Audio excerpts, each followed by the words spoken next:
Hello. We are now live. Alright, hello there, ladies and gentlemen, and welcome to the Duo Esports Iron Bronze Silver Gold Competitive Series third place matchup between first seed All One Lane and third seed Sad Boys. Joining me on the broadcast this afternoon. It is Glance, your local KFC manager, here to serve you guys some good chicken and even better commentating. Okay, nice. And also joining us on the broadcast. Oh, hi, I'm Villain, formerly the best ADC in Duo Esports. Okay, that title has sadly been taken away, but alas, either way, you're still here to join us on the third place matchup, Villain. Taken on between these two teams, how do you feel about it? It feels like we're getting some missed bans here, which is really fun. And I love to see it. Unfortunately, Yep. I was the support that could not make it for AOL to this match, so unlucky. Yes, so Very unlucky. Omari, the support that has been playing all season long for All One Lane, is not here. They are instead using Yeso, who, as far as this season's concerned, he is a brand new player, but he was actually the MVP support in the Baron division in Season 3, so not completely new to Duo Esports, but still a bit of a different AOL roster than they usually have. Go to Hell, nor Nayoung Jin in the jungle. Instead, they have Skylancer, one of their substitute players instead, so a bit of a weaker AOL possibly.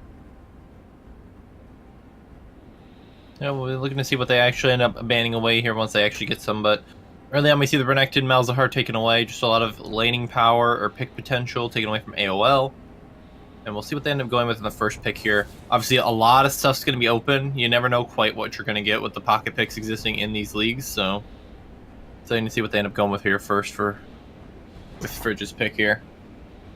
Yeah, definitely the case. They got one more ban on the list here for Sad Boys. They've done pretty good all season long. Had a very close semifinal matchup against the second seed Exile Esports, but not quite able to make it into grand finals appearance. Had a very rough time against EXE. Hopefully, looking to have a better time against AOL right now.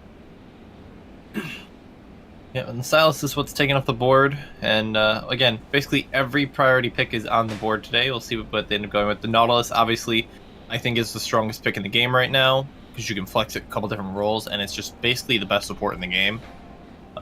See what they end up going with here. Yeah, definitely super strong support in Nautilus, and there it is. Yep. Just like you were saying, such a strong kit on that champion. Has his passive, which is essentially a stun, has his Q, massive pick potential, has his ultimate, knock up and stun, so overall a very powerful champion. Yeah, I mean, there's no real downside to Nautilus right now. He's probably the strongest, like, poking support from a melee perspective. Like, his all-in is insane. He does more damage than most AD carries early on, and we see the Sivir in response. I don't know if that's enough to help with the Nautilus. If he does spell shield the hook, Nautilus just gets pulled half the distance, I believe, still, or a little bit more than that. And possibly punishable by maybe even like a Vayne pick or something more damaging. Counter that out with the Thresh here for Yeso. Sivir Thresh in this bottom lane against the Nautilus, obviously going to depend on Enjoyable Golem's AD carry that he plays, but overall not a bad answer into the Nautilus, just both of them have to be very careful of their positioning.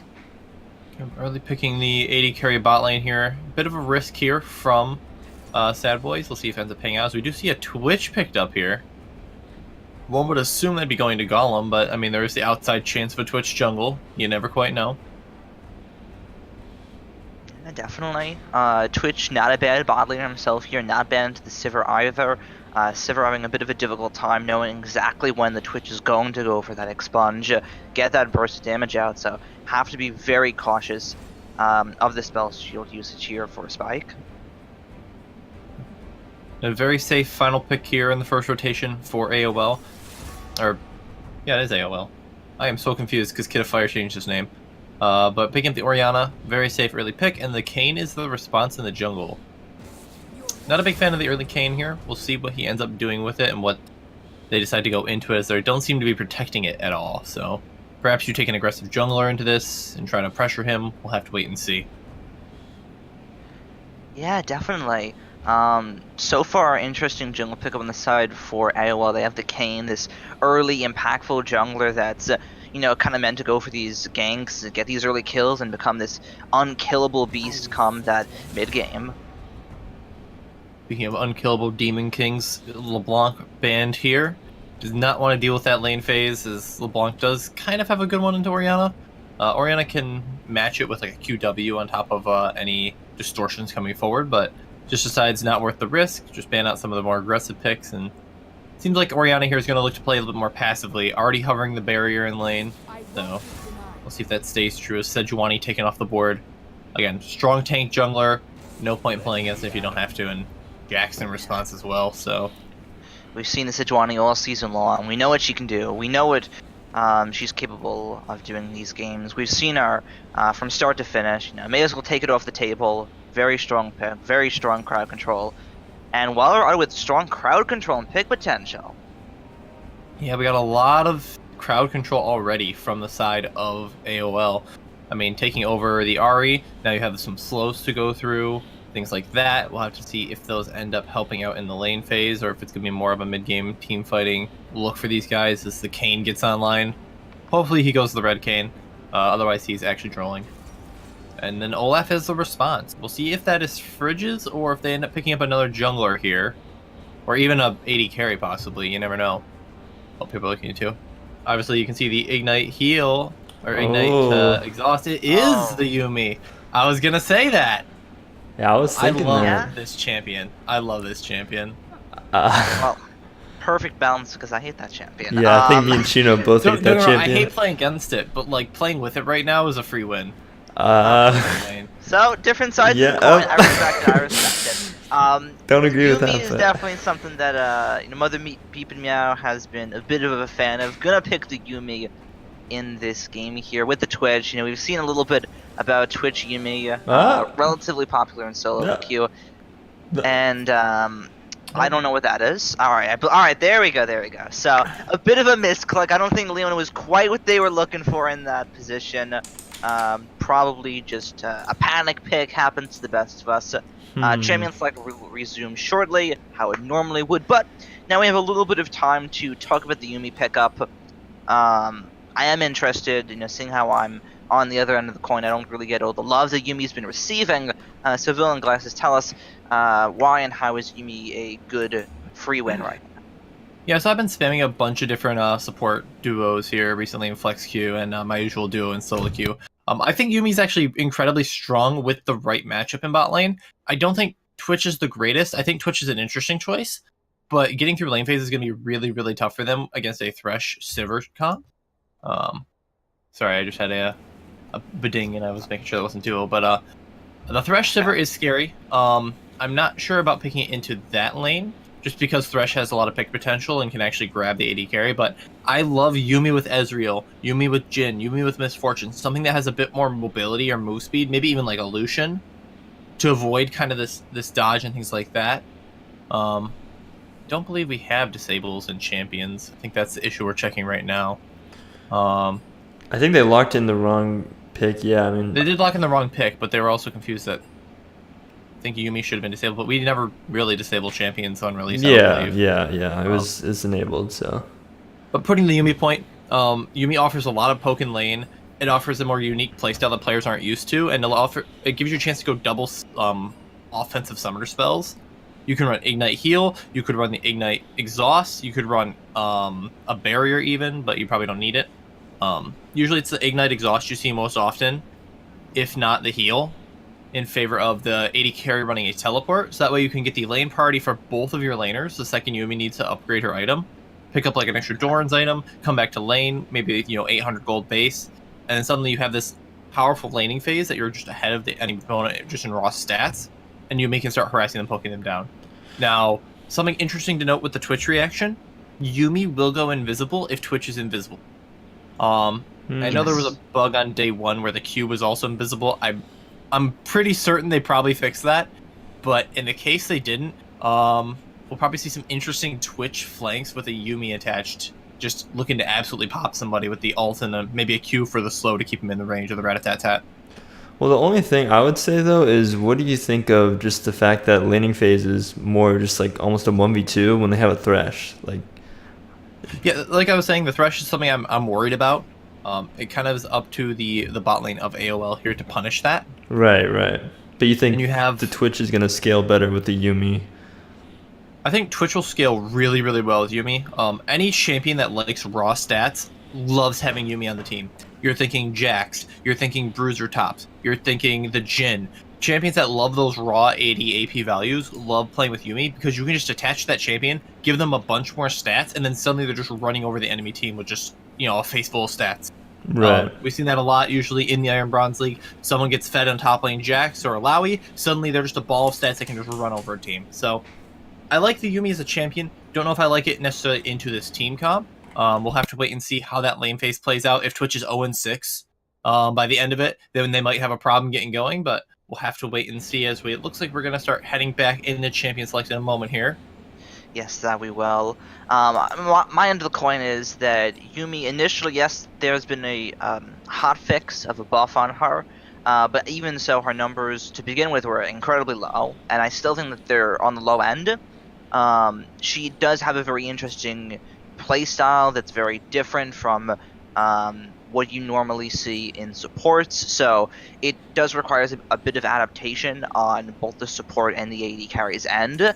However, I think if you put a kill lane into a Yumi, anything with engage, like the Leona that we saw, even if that was probably accidental, it still serves as a really good example that you put a kill lane against a Yumi, and there's not that much that you can really do. Yumi has the lowest base health in the game, I believe, so she's even easier to pop than a Sona is, so, very straightforward stuff. I think that on the end for O1 lane, they just need to play bot pretty aggressive, and there's not going to be too much that the Yumi lane will be able to do to answer that. Yep. I mean, again, like I said, I really like it with the Ezreal preferably, in terms of like being able to kind of 1v2 the lane and not really lose out in too much. In addition, you could also run it with the Morgana bot lane, actually, because Morgana's a very self-sufficient laner. We saw G2 run the Morgana bot with the Pyke when they did that funnel strat. Morgana can basically, at level 5, I believe it is, with a Dark Seal, can press W and kill the backline minions from full health. It does just enough damage. And so I would love to try out the Morgana bot lane personally. I'll let Yumi roam around the map a bit more, possibly even building those boots that she doesn't build too often. Right. So we'll have to wait and see how Mother Beeping Meow decides to play this. I assume she's just going to be camping the lane with Twitch, looking to try to surprise them out of Fog of War and possibly just playing inside the minion wave to try to avoid some of these thresh hooks. But if the junglers come down early, the Olaf comes down there and forces the gank, that slow is very, very easy to land for me. Yeah. Can you put your cursor on a champion? Congratulations, you slowed them. It might sound easy, but in some cases, you never know. Maybe you miss it with a mouse. Anything's possible. And who was their jungler again for AOL? Did they have the cane, or is that? Yes, they had the cane. Okay. So that'll be locked in here. We have a couple, like a mix between bands that actually are happening in the game and a Teemo band, because I guess why not? To speed things up here, teams will just be picking from top to bot, having everything locked in for themselves here. At least that's what AOL appear to be doing. And we kind of already have our rough drafts of these team comps, so obviously we'll get to see the full final dished out version very soon now. Got some task bans coming out here from AOL. Standard bans from Sad Boys taking it a bit more seriously here. But standard pick order as well, so making sure they get that notice first. Nothing funny on the end of AOL, and we just proceed back to normal. Yep, got the same bans across the board, just banning Teemo and Anivia just to take up the spots, make things move a little bit quicker here. Get the Sivir, we'll get the Twitch and the Yumi, and we'll be seeing what they run in the bot lane. It looks like she's hovering heal and exhaust for now, with the Twitch running TP. I would argue the cleanse might be nice to have on Twitch here. The only problem I have with running TP in lanes like this is the Thresh again has so much pick potential, so much CC potential that like if you get hit by a hook as Twitch, you are dead. Like there is no out from that. Yeah, you exhaust the Sivir and you flash away and you hope for the best. So in that sense, you could argue that the cleanse wouldn't be bad. However, I think there's just so little CC on the end for AOL. There's not like Sejuani, Lissandra, and something else that screams stun, crowd control that you need a block. Yes, there's the Thrush Hook, which is pick. Yes, there's the Ari Charm, which is also pick. But as an AD carry, you shouldn't be in a position to get hit by those to begin with. So, arguably, QSS would be better, and I agree with the TP here. I have to wait and see how these guys end up doing this now as they start getting ready to load into the Rift. We'll be another 3 minutes before we get in there, and talk about some of the other lanes a bit here as we see, Ignite and Ari and the Barrier Orianna very safe, but, not running the Cleanse is something I'm very critical about with a lot of mid laners. I think Cleanse is so good against aggressive mid laners who like to run Ignite because people forget Cleanse removes Ignite. It removes the damage. It stops the damage right there because it gets rid of all summoner spells. Yeah. So it's something I really like to see a bit more, especially against Ari, who's going to look to R and then charm you, and then Kane comes in from 300 feet away in a wall and slows you. So we'll have to wait and see if that gets punished at all in mid lane. Something I want to bring up real quick is, I don't know if we noticed this, but AOL swapped their ADC and mid laner. So what do you guys think of that? Like, why are they doing that? That's a pretty interesting move out of them. It is completely allowed, so there's nothing wrong with it. And I know that Spike, before this season, was a AP bot laner, and also before this season, Kitafire was a mid laner. So a little interesting out of AOL, maybe something that they talked about before the game with their new jungler, Skylancer, who we have not seen all season long. So debut matchup in the third place, no pressure at all. I think it's interesting, and we'll see how it turns out.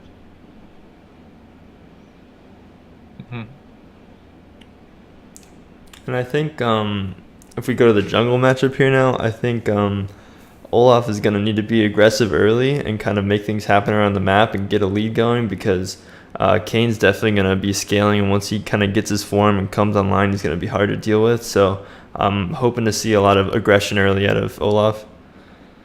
Okay. Where do you think we're going to see that early aggression?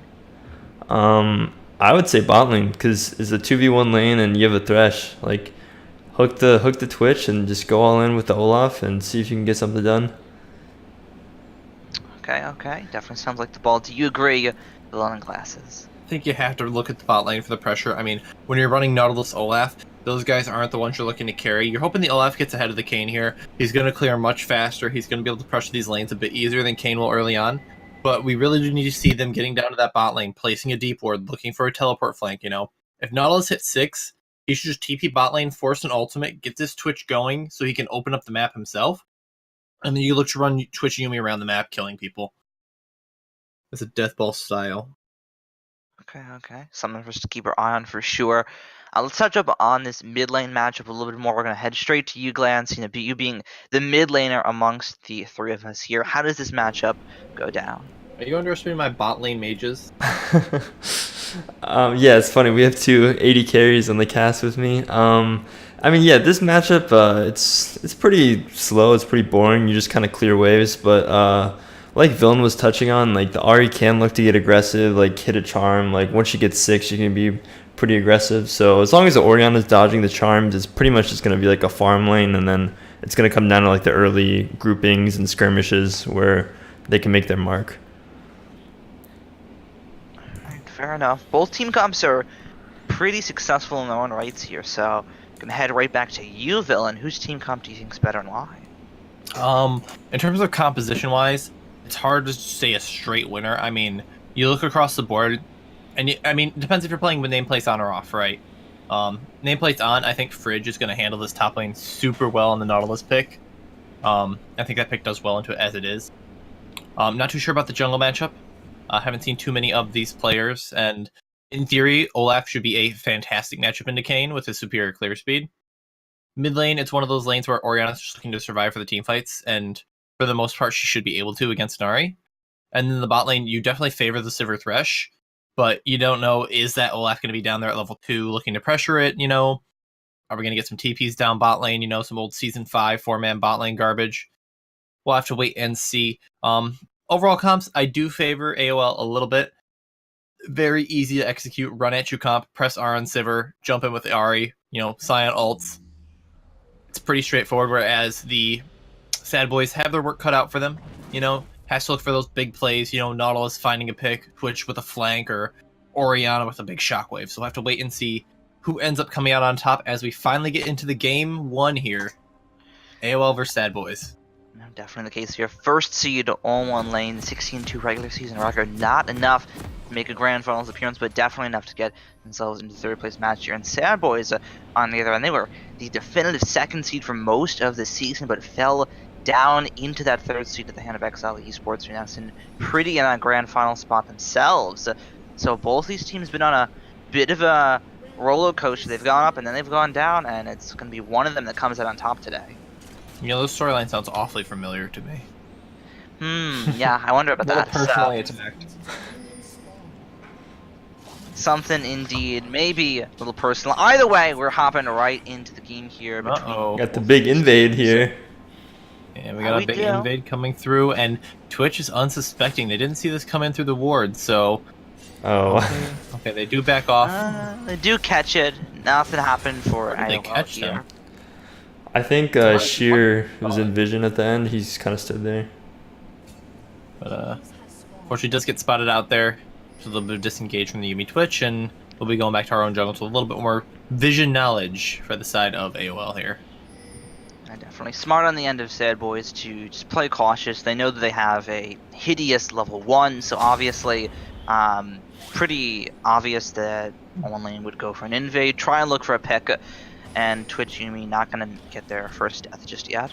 And you can see because of that invade, Sad Boys actually got a ward on the red buff, so they're going to be looking to track the jungler and potentially even pressure him maybe early. We did see the hook start for Thresh here, so we'll look to see if he looks for this level 1 play is.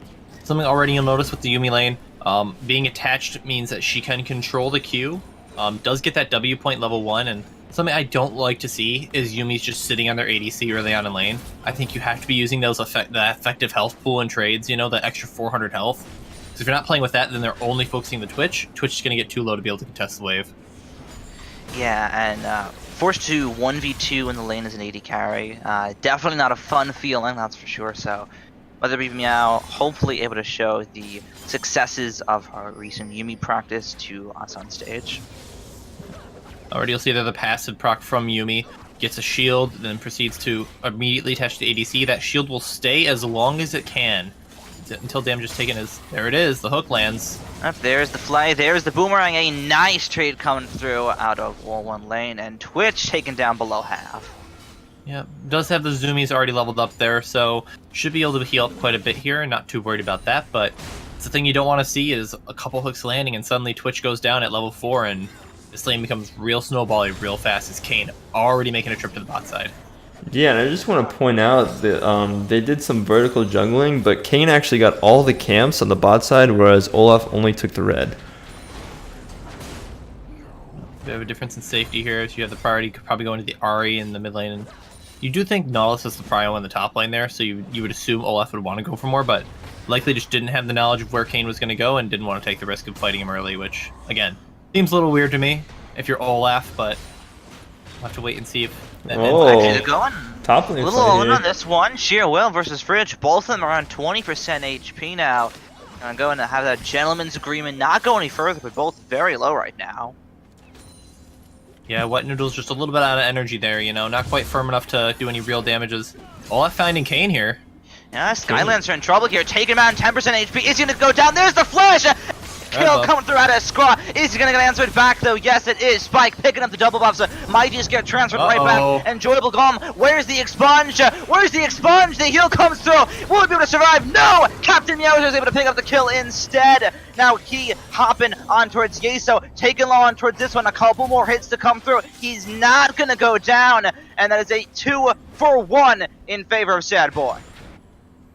Yeah, and just a bit of a, you know, overextension there from Kayn. He took all the jungle, thought he still had time to take the Scuttle Crab, but Olaf with that quicker path got around and found him in the jungle for first blood. A little bit more bloodshed ensues, but in the end, Orianna ends up with double buffs in the mid lane, and that is huge for this lane phase. Yeah. Absolutely the case here. Captain Meowth is going to be having a time in this mid lane now. Blue buff Orianna already great as it is, but you have the red buff with that passive coming through as well. They're going to be packing some massive punch in this lane. Yeah, like especially early in mid lane in a lane like that, like you just want priority over the wave, but you're very limited by your mana pool. So that's what kind of makes the lane like kind of fair for both sides. But with that blue buff, Orianna is just going to be able to punish this very hard. And those red buff trades, able to just chase down and basically guarantee, opted for the Airy, but gets those 3 hits, and auto guarantees the QW landing, and that's a large chunk of damage just that you can just spam out over and over again now. Absolutely. As you see right there. Yep, right there indeed. Kitafire going to be forced to play on the defensive for the rest of this laning phase.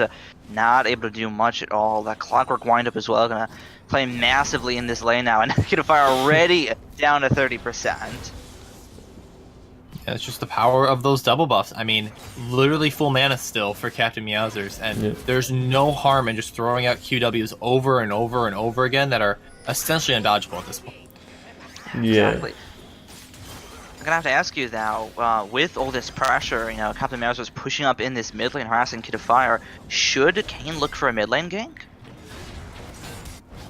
I mean, I think you have to sit around just to relieve pressure as Olaf actually going for a gank on the bot side here. Thresh does not have flash anymore. Doesn't have the flash, but Does more have a than hook. safe enough. Brings him into the tower with the flash. Scraw taken low. Skylancer now down here as well. Scraw forced to flash away. Skylancer still looking for something. There's a sweeping blade. Scraw taken low from this one. There's the zoomies. Is he going to be able to stay alive? Now Enjoyable Golem's in trouble. The hook goes wide. They're able to just barely survive this one. The boomerang blade missing as well. And Sad Boys barely escape that gang. But Orianna's But still it's not over coming. yet. Is Wet Noodle Fight more important than Orianna gank, apparently.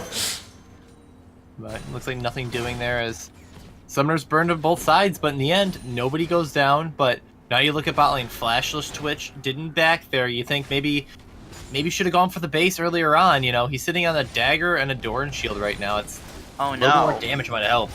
Sad Now here Boys, comes Yari. we've seen these early dragons go against them before! They're all so far under level. The Shockwave on towards Kitafire. Skylancer able to get a kill back, but it's Sad Boys on the run here. Captain Meowsers, the double buffs are gone here. He's on the run. Is he going to get taken out? Kitafire, no Spirit Rush or Flash, is able to get away, but that is the Infernal Dragon 7 minutes in. Gift dropped it over.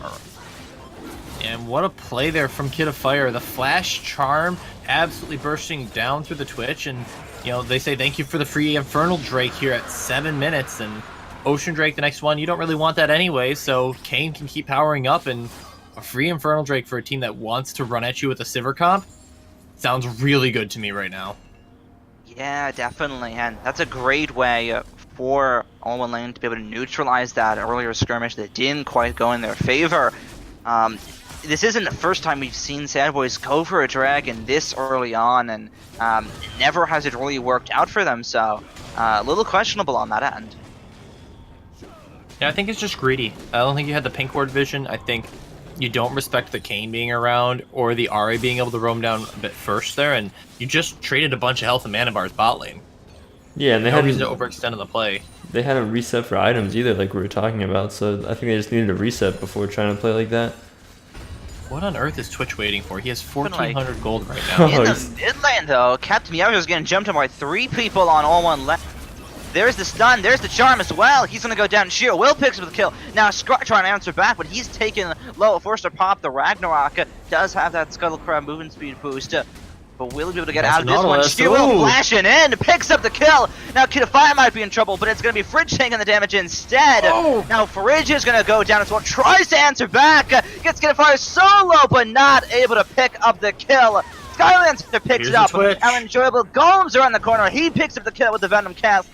Skylancer the next under focus. First to flash away the slow on a Yumi landing, but the pursuit not going to be able to continue, and that is a spicy 1-for-1, I believe, in the river. Yeah, I mean, ends up getting both. Actually, 2-for-1. They did get the Olaf at the start of the trade as well, so a big win here for AOL as they also get 3 plates on the bot side. And you look at this game and it's like, I think Twitch actually just forgot to buy items before TPing back to lane. He was sitting there again still with just the dagger, and that's a huge misstep that leads to, his inability to finish off some of these kills faster, and can't really chase down with just a dagger. Looks like they're collapsing on the bot lane though. Fourth plate goes down. Orianna probably not going to have time to actually get in here. Yeah. And, just big plate advantages across the board. Yeah, definitely. fact, Captain Meowth is actually finding something on this roam. In the end, it was staying a little too far forward. Yeso is going to go down the heel, not in time on a spike, and that's a kill coming in for Twitch. That's a feels bad, man. We've all been there as ADC mains. Your support's getting really low. You want to save the heal, like, he's fine. And then, like, one more auto comes through and he goes down. You heal afterwards and you're like, that's my bad. But, in the end, Summoner Spell burned. Kill taken over for the Twitch again. That's the big win condition, right? You need this Twitch to be massive to get this Yuumi Twitch combo online. And 2 kills, is it enough? Probably not yet, but it's a start. Yeah, and I really want to see Olaf start to punish more because he hasn't really been able to be a part of a lot yet, except for trying to clean up kills after the fight's already lost. Like, he's a lot stronger than Kane at this point. Like, he needs to be using that early game power to get them ahead. Right in the top side. Fridge throwing down the ult. He's got no mana though. Don't believe he wants this tower dive. Forces the ulti out of sheer will. Able to get the dredge on. Kennedy turn it into a kill, taken solo, and that is going to be outplay coming out of Fridge. I think it's more of sheer will outplaying himself. He looked for the big play, expecting Fridge to make the aggressive play. Fridge wisely backs off. Ult comes through from Cyan, goes, whoops, let me just stop that real quick, and gets hooked and taken down by the Nautilus. Unfortunate there. We see the items, actually. He goes for Redemption first on Scion. What do you guys think of that? I actually have seen this build getting a lot of popularity. We saw it a couple times. I don't know if it was in scrims or if it was in our match against EG, I believe, that they ended up rushing Redemption. I mean, you're Scion, so all you really want is the health. And in the end, it gives your team a lot of sustain in these fights to help power through some of these longer team fights. Is Kane visiting mid lane. And the mid lane, Captain Meowth just taken low. There's a shockwave, reels him into the turret, but it doesn't matter. Skylancer and Orion just doing so much damage here. And that is going to be a kill on the end for Olin lane. And a good play there from Kane, who again, having a little bit more pressure early on than this Olaf pick is, you know, bot lane is getting to free farm. They are down by about, 10, 15 CS here. It's been pretty consistent. Olaf's going in, Kid of Fire, taken low. There's a stopwatch. Maybe Is not. it going to save him? Yes, it is, just barely. And Kane with his 4th kill of the game. And just Olaf getting a little bit cocky there. Didn't go to pick up the axe. Thought he could just right-click him down, and here comes the Kane to pick up another kill. And 4-1 and 3, this Kane pick is fully online and likely going to be done with his upgrade really soon. Yeah, and that's what I was talking about. The Olaf's really strong, but he keeps coming in late, and then he just gets killed. Like, if he's there at the same time, they win that 2v2. He's just never there at the right time. Here comes Not Kane. good for Enjoyable Dom. He's going to go down for sure. The ultimate out of Yuumi. Not really doing... Actually, wait, Gaysel going to get taken down instead. Mother Baby Meow with a solo kill answered back, but it is still the play and the first turret of the game going over to AOL. Something interesting to note, he did get the upgrade already before that gank on mid lane. It is the blue Kane, and this is one of the rare situations where I will say it's okay to go blue Kane. It's still just a worse version of red Kane, as far as I'm concerned, but, you're up with 3-1 at the time, it's not a bad idea to just go full assassin and just kill their win condition. This Twitch now firmly behind the Sivir. Yeah, definitely. Rust is definitely just the better version of Shadow Assassin, but Shadow Assassin here does have a little superior burst, so gonna be able to blow up these squishies pretty quickly. Captain Meowth was in this mid lane, close to getting blown up himself. There's the shockwave, trying to answer back onto its Kid of Fire. Captain Meowth is taken low, but Kid of Fire able to get turned on. Captain Meowth is in the outplay.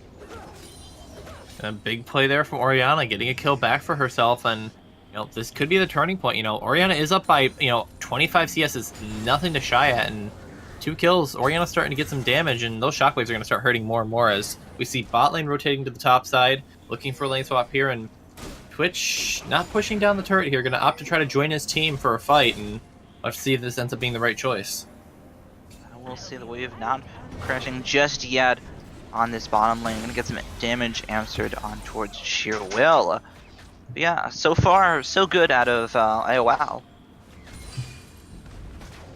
A lot of good rotations coming around from these teams as you see the Sivir going up to the top side after the tower goes down. It's the right move.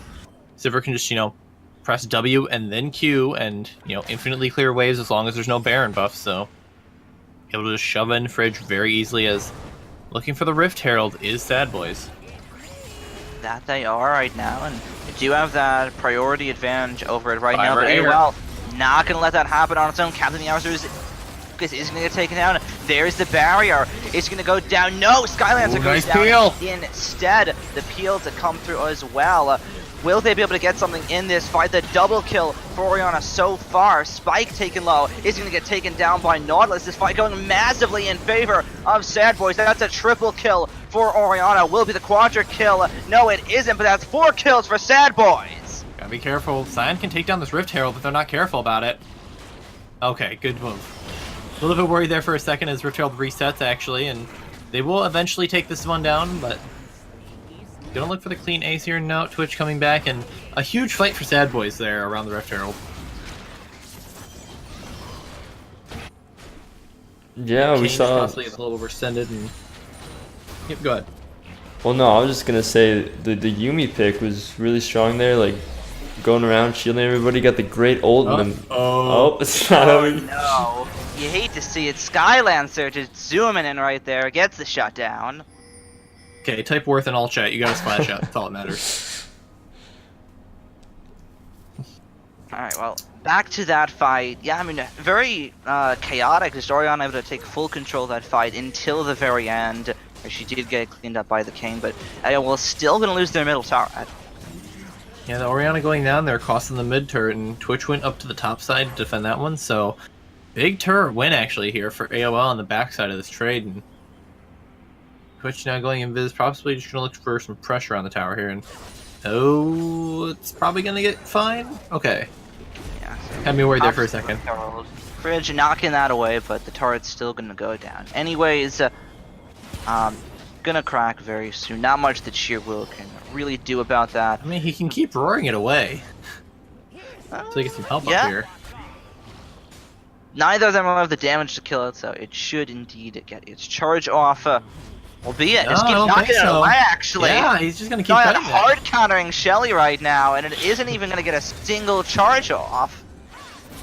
And this is why, folks, you don't let your 80 carry get control of the Rift Herald. 90% of them just don't know where to place it and puts it right in front of the Scion, who can just roar the Slayer away, doesn't get any help pushing in, and in the end, I mean, you look at the fight, sure, they lost, 4-0, but then they get a kill on the backside, they get the mid turret, now they're going to pressure the top turret. That's a 2 turret for 4 kill trade. It's not the end of the world for AOL in the end of things. Yeah, definitely. They are going to be able to get this turret down here, but in towards this little lane half, the ult coming out of Scion. Draw taking low, forced use the Ragnarok. Is he going to go down? Not in range for the King just yet, but will get right back in range. Skylance with his 7th kill of this game. Yeah, now Twitch looking for a pick here. Is going to get hooked up by the Thresh, and there's the hook coming through. The Yumi ultimate trying to answer back, but it's not going to matter. Mother Beepy Meow is going to go down to double kill for Spike. yeah, Sad Boy's just making mistakes across the map here. Now Fridge is going to be caught between a rock and a hard cane, and we'll see if he can get out of here, but he's running right towards the cane. Doesn't have the flash hip anymore. Kid of Fire lands Good the hook. charm, able to get the dredge line off anyways, but it will not matter. That is 4 people on top of him. Fridge should be going down here shortly. No mana on the cane, and looks like he might just have enough HP to walk this one out. Thick Boys can't take him down as Nautilus just kind of stumbles away. Good use of his ult to proc his Aftershock and nullify a lot of that RA damage coming through, and gets away with his life, but in the end, you just lost 4 people across the map. Yeah, and your Battle Lose and Ocean Dragon here. Sad Boys not quite able to get the second one. Kevin Meosers and Scryer looking to try and get something here, but not going to find anything. Secured by Kid of Fire. Yep. And now you come back to the win conditions for the teams. We're hitting this 20-minute mark, starting to see some items come through. Sivir getting closer to that attack speed item. Should have it actually completed by now. So, on that recall, Blakely going for that Phantom Dancer. And you see, Ari's already got her GLP, got the Super Soaker, gonna get some slows across the board, and this Kayn is just, how do you stop him from just coming in your backline and just obliterating 1 or 2 people, With that So team much comp damage. that Sad Boys have, there's only so much you can do. I mean, the best answer you could have would be Fridge on this Nautilus, having all this crowd control for Peel, but you can only dedicate so many resources towards one player on AOL when you have that full dive comp in the Kayn, in the Scion, in the Ahri, and in the Sivir, so it's going to be very difficult for Sad Boys to play these fights. Well, those exhaust and pray kind of moments against the Kayn, It's kind of like the Zed. You see them come in, you just throw the exhaust on them and hope they burn everything, and If they don't and they play it patiently, then you're kind of out of luck here. As you know, something interesting to note about the Yuumi pick, did end up purchasing boots this game. Not a fan of it with how little she's roamed.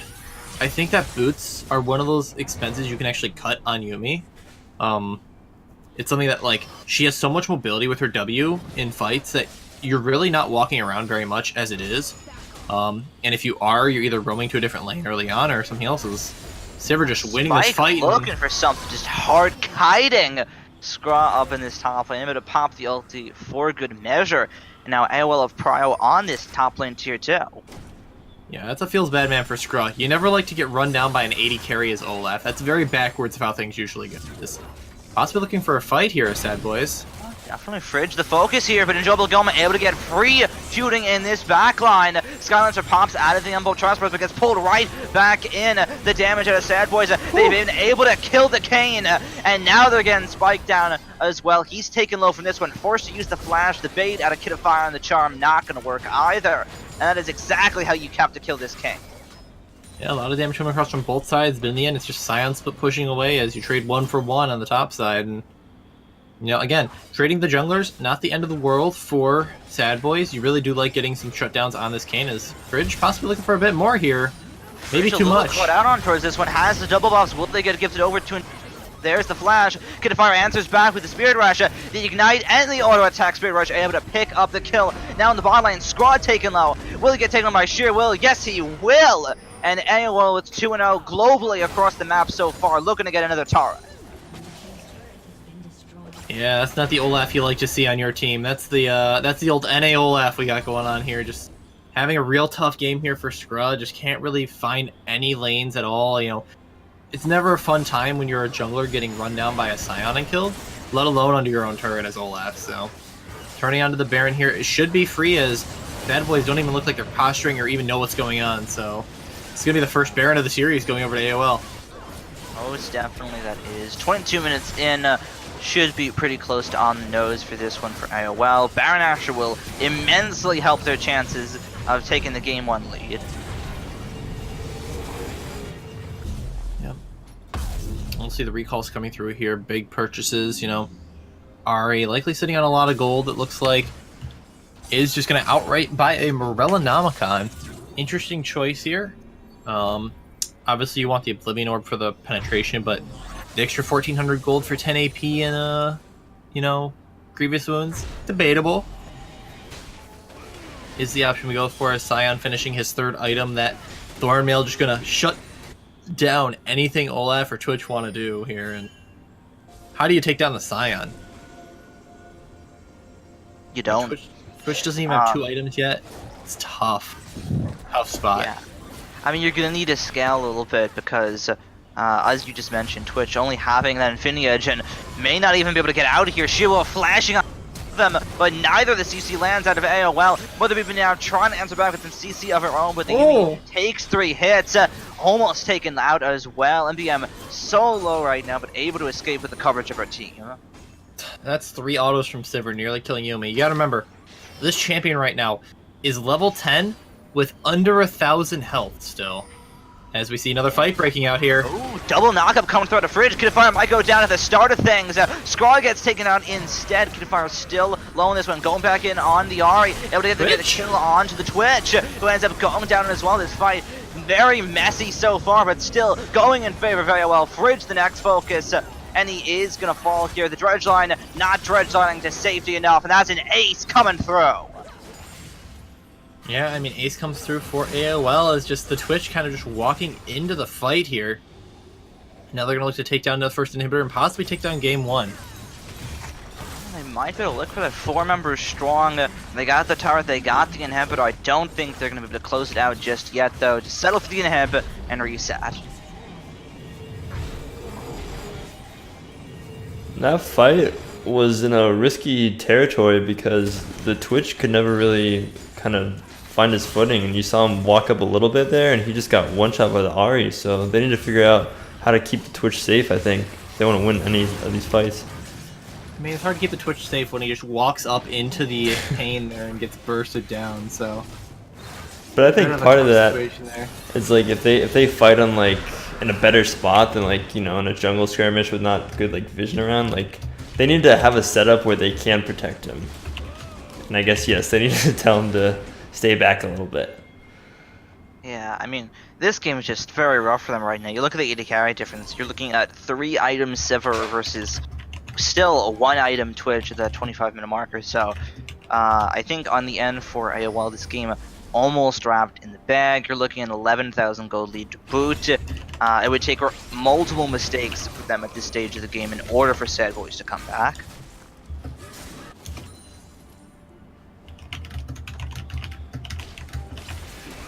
Yep, we'll see what they end up going with here, as 3 items on Sivir complete, does have the Infinity Edge, and is very, very far ahead in this game. As you look at the CS difference, almost Flame Horizoning here in game 1 for the Sivir, and not something you want to see when your carry is the ADC. Definitely not something you want to see. Kayn diving in, but not quite able to find the orb. Might just go down instead here. Scott trying to get something now. Sheer Will answering 2 people in the bot lane on his own. Still above 90% HP on this Sion here. Just going to be a waltz out of that one. But Sad Boys not having anyone drop just yet. Skylands are able to drop. Captain Miracles right afterwards, though. Completely destroying him underneath his own turret. And now Scraw and the rest of Sad Boys trying to kill Sheer Will here, but he is a tanky Sion. Sunfire and Thornmail getting gunned down, but it's not going to matter at all. He will go down, but AOL are going to be taking the base and game 1 instead. Yep, and just, again, that Sivir comp just plows through you in this late game, and they're going to be able to take game 1 in blazing fashion, 26.5 minutes. Great stuff out of them. Kid of Fire not even going to go down, able to preserve his kitty for what it is. And AOL taking game number 1 smoothly on. Yep, game 1 going over to AOL. We'll have to see what adjustments are made for game 2. Possibly shying away from a weaker Yuumi lane, making it more of a counter pick, We would have liked to have seen the Nautilus go down to bot lane there. Possibly gives you a little bit better 2v2 and possibly getting this Twitch head easier. Yeah, definitely something they might want to consider for game number 2 here, which we'll get to very soon. But first, let's dive into those statistics to see exactly how AOL did it. Yeah, I mean, Kayn did the most what damage. You think the Kayn just popping off. You can go ahead, guys. Oh no, yeah, I was just agreeing with you. Yeah, I think the Kayn did a lot of damage there, and he really popped off that game and helped them go to victory. But I mean, real team effort there.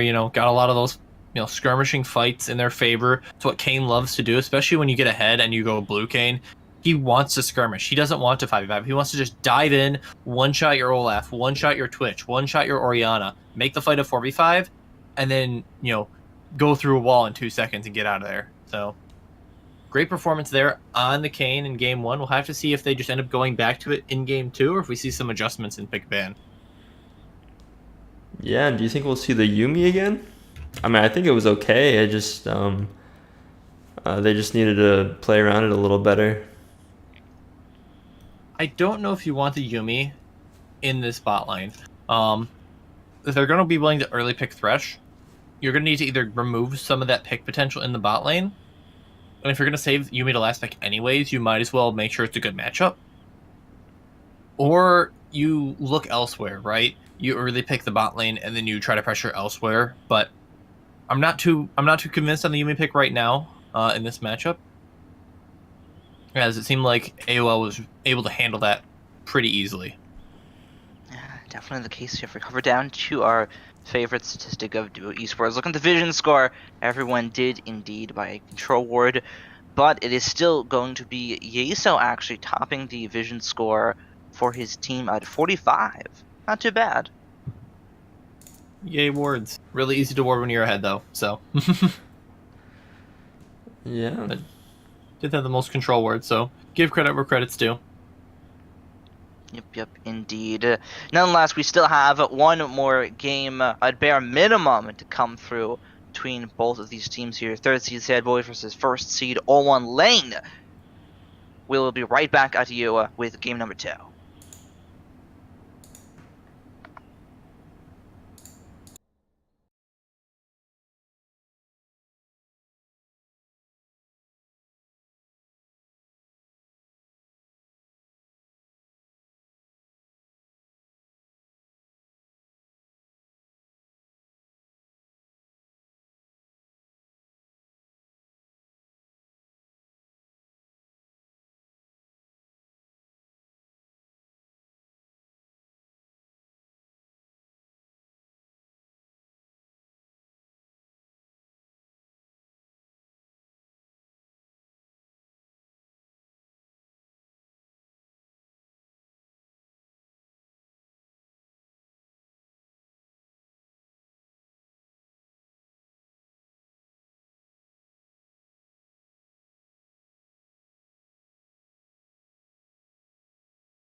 Hello, we are back for game 2 of AOL versus Sad Boys. Yes, indeed. Welcome back, everyone. Sad Boys versus Olin Lane here. I will take a blazing Game 1 victory here against Sad Boys. Looking to do it again. I'm going to head straight to you, Villain Glasses. Do you think that they can do it again? I mean, absolutely. I mean, they showed real dominance in Game 1 on the jungle, and we'll see if that ends up holding true in Game 2. And do you ban the Kayn? Do you just leave it up again? Do you have a better strategy into it? The Olaf seems like a right choice, but I mean, whether or not it's actually going to be able to pan out for Sad Boys, let's wait and see. As we do see them coming onto the blue side this game, and no side switch here. Yeah, definitely. If it's red, then, no harm in it not working at all. Again, one with the ones can do so again. I am going to ask you, what do you think we should see to the bans from Sad Boys this time around? You're on the losing end. Hopefully you change your pick ban up a little bit. I mean, it's hard to say what the changes are. I think it's hard to pick a specific spot where things explode other than the jungle, but are you really going to be sacrificing a ban on a pocket pick for a Kayn? I don't see it. And then I don't see any reason for AOL to not just run it back with the same comp. Yeah, definitely. I don't think we'll see the same comp out of AOL this game, but I mean, we did indeed see something eerily similar in the quarterfinals for IBSG here, between EGA and ARA. ARA running almost the exact same comp twice in a row. Same with EGA, so never know, something bizarre like that could happen again, and the Kayn is going to get taken away from Skylancer. Dude, opt to just ban it out. Don't want to deal with that diving your backline again. And this time we see the Lux ban, as we do see the change in mid lane. Damn Tater Tots back in for the mid lane here, able to show up for game 2, as respect immediately shown on the Lux ban. Yeah, it's been one of her strongest picks all season long. Kind of a bit of a meme that she was a Lux 1 trick, so overall, taking that away from Sad Boys, and just overall, not the easiest champ to play against. Yeah, we in Active Rush certainly know a thing or two about Lux in the mid lane, so... We've seen the first pick, Scion, and again, immediately taking away the Scion, taking away the Kayn, and we're going to see some different team comps here in Game 2 as Fridge on another thick boy. Yep, indeed. Tank duty is what Fridge is on, but Sivir going to be making another appearance in the series. Yep, and I think you just take the Thresh here. No reason to show anything else. It's a safe blind pick. You kind of just do all right in the 2v2, no matter who you're up against, unless they pick, a Vayne Braum or something, so... I don't see Golem playing Vayne personally, so we'll have to wait and see. Yeah, definitely. And oh no, what is that? Well, doggone it. it is Sheer. That is one of his champions in his style. He's shown, at least, I don't know if he's shown it in games because I haven't seen them all, but I know at least in scrims he's shown a lot of success on the Nasus, so we'll have to see if he can punish in lane, or at least when he starts scaling. Definitely in Iron, Bronze, Silver, Gold, that's for sure. Most definitely. Been a hot minute since I've seen the dog, and ooh. Also a hot minute since we've seen the Kog'Maw locked in against the Sivir here for enjoyable Golem. We might see a support pairing with it as well. Now this is a Golem special. He has played Kog'Maw quite a few times when I've watched the Sad Boys play, so I'm not too surprised by the pick. Into Sivir, it's an interesting choice. As we see the Ahri come out, and they say, that worked out really well for you guys. We're gonna play it. Taking the Ahri and the Scion and the Kog'Maw, so not leaving much solo lanes up to surprise here. Our Sad Boys. Yeah. I want to touch a little bit on this Nasus first. A little bit of a kind of a counter to Scion. I don't think Scion has the greatest ability to stop Nasus from just free farming. Obviously, Scion being the mega tank that he is, not exactly renowned in the damage department, so far at least it doesn't look like Sheer will, assuming this is a Nasus top, which it should be, isn't going to have too much trouble farming. The Thresh ban out, did not take it in the first phase, so they're just going to get rid of it here, and LeBlanc wasn't banned this time, so that matchup is going to be interesting, a little bit more volatile. I mean, it is one of those you'd argue is a skill matchup. Ahri can throw out the charm and catch LeBlanc on a distortion in and win the trade, or LeBlanc can just, QW in a minion wave and win the trade easily, so Yeah. Rakan Now, banned out is an interesting choice as well, and a lot of the enchanters banned away. So yes. Now I'm going to ask you, our Yumi expert here. Would you go Yumi Kog'Maw here for Sad Boys? Yes or no?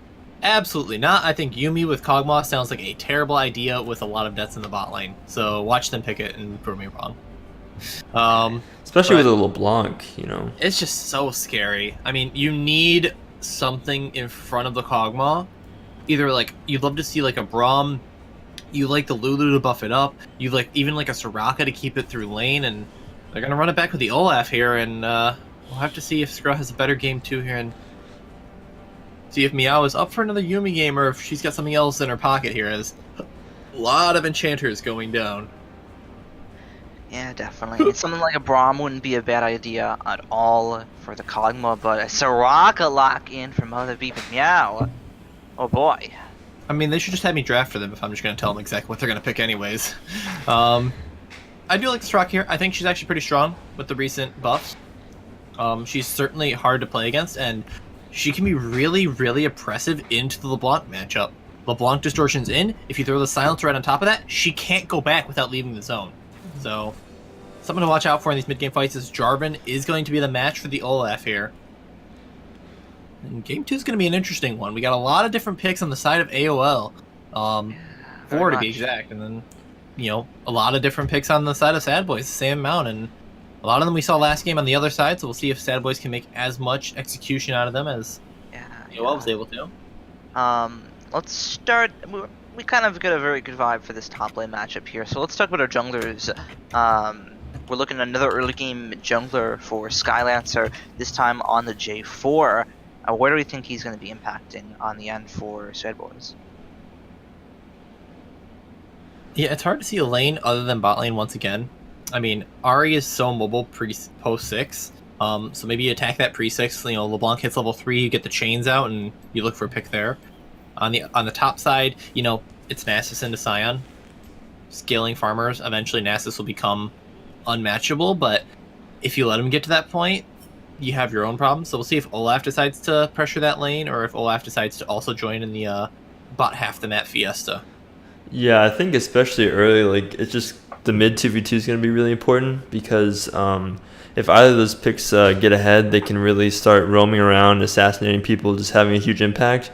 And you know, you see both of these teams, they have kind of like the scaling bot lane, like more of like the passive other lanes. So the mid lane is where the volatility comes in. So if either of them gets ahead, they can really kind of get their team snowballing to that late game where their other members will help in like the team fights and that.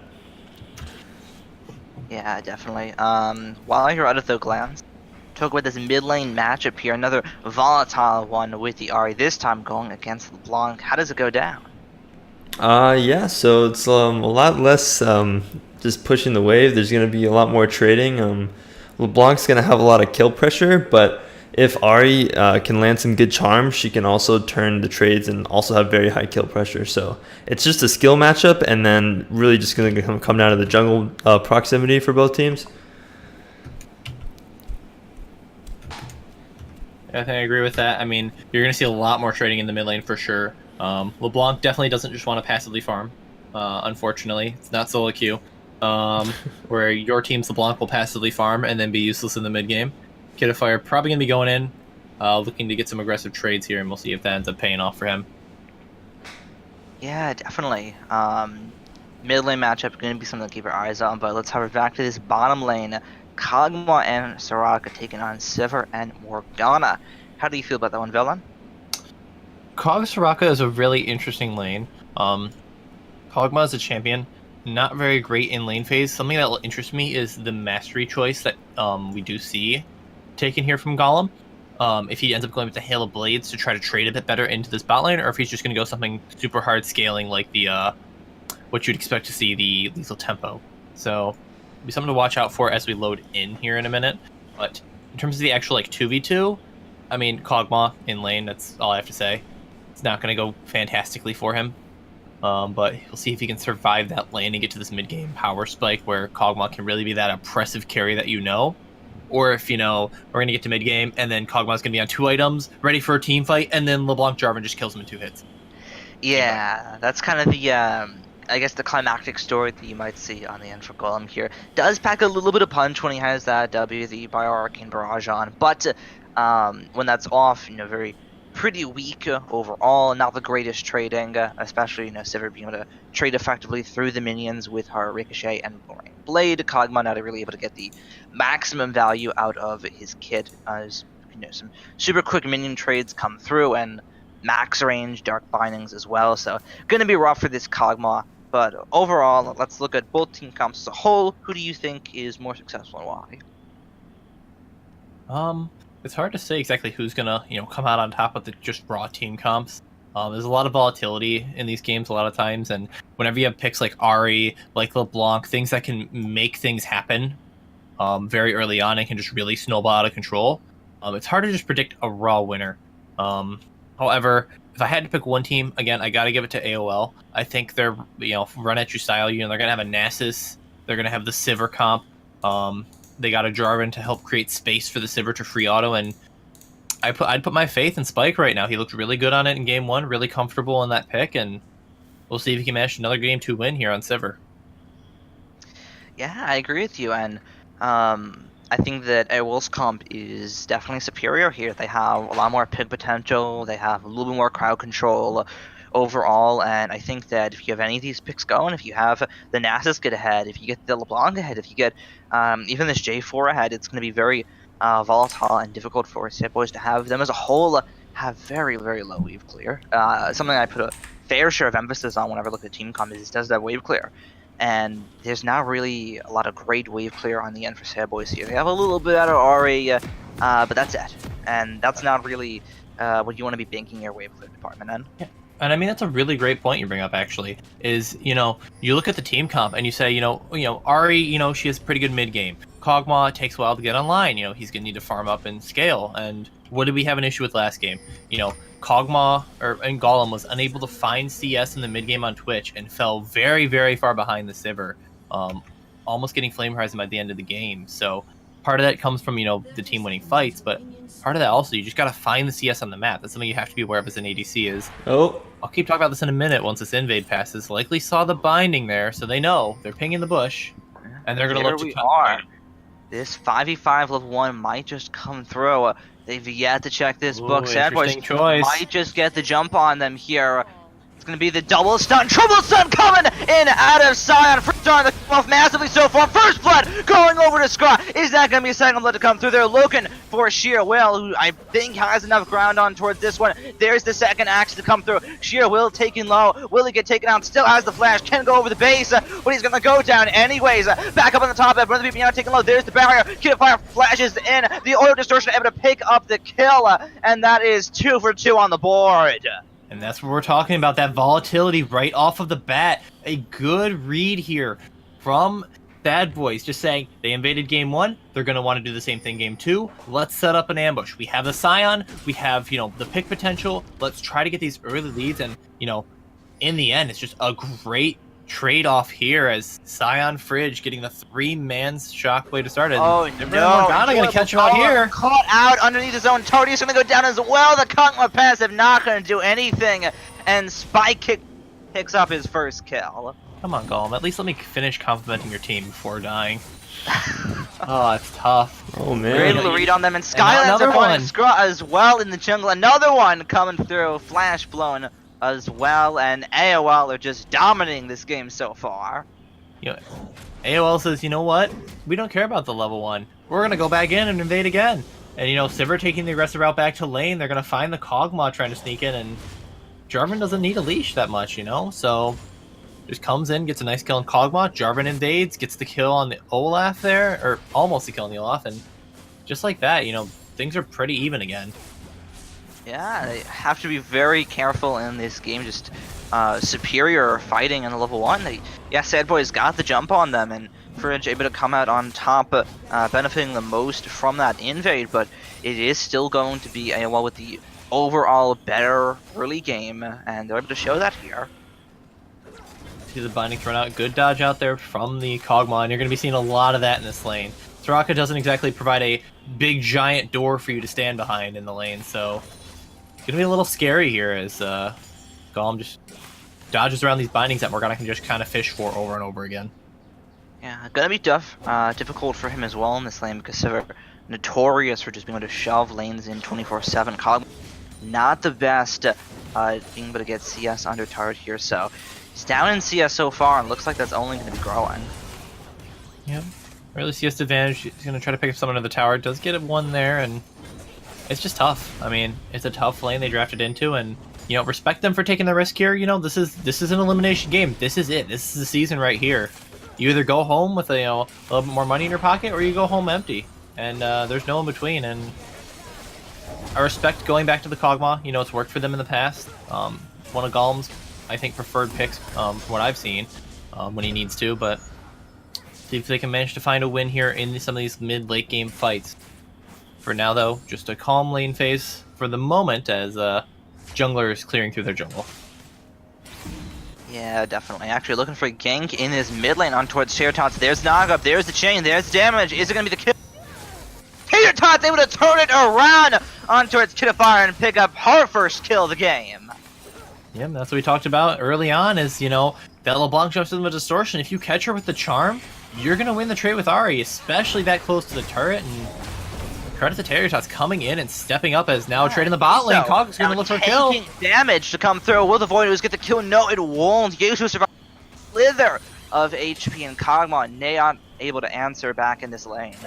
Didn't quite see with the camera panning, but looked like the spell shield might have just been up alive long enough to save the Morgana there before the Voidoos came down to try to finish off the kill. So, you know, great play there from Kog'Maw looking for the trade, and that is the power of lethal tempo. You know, you get the early attack, and then you get the speed to go through and chase down and win a fight. But, you know, I have to see if that really impacts the lane phase or if Sivir just continues to, you know, try to retain a CS lead, as now it's neutralized quite a bit here.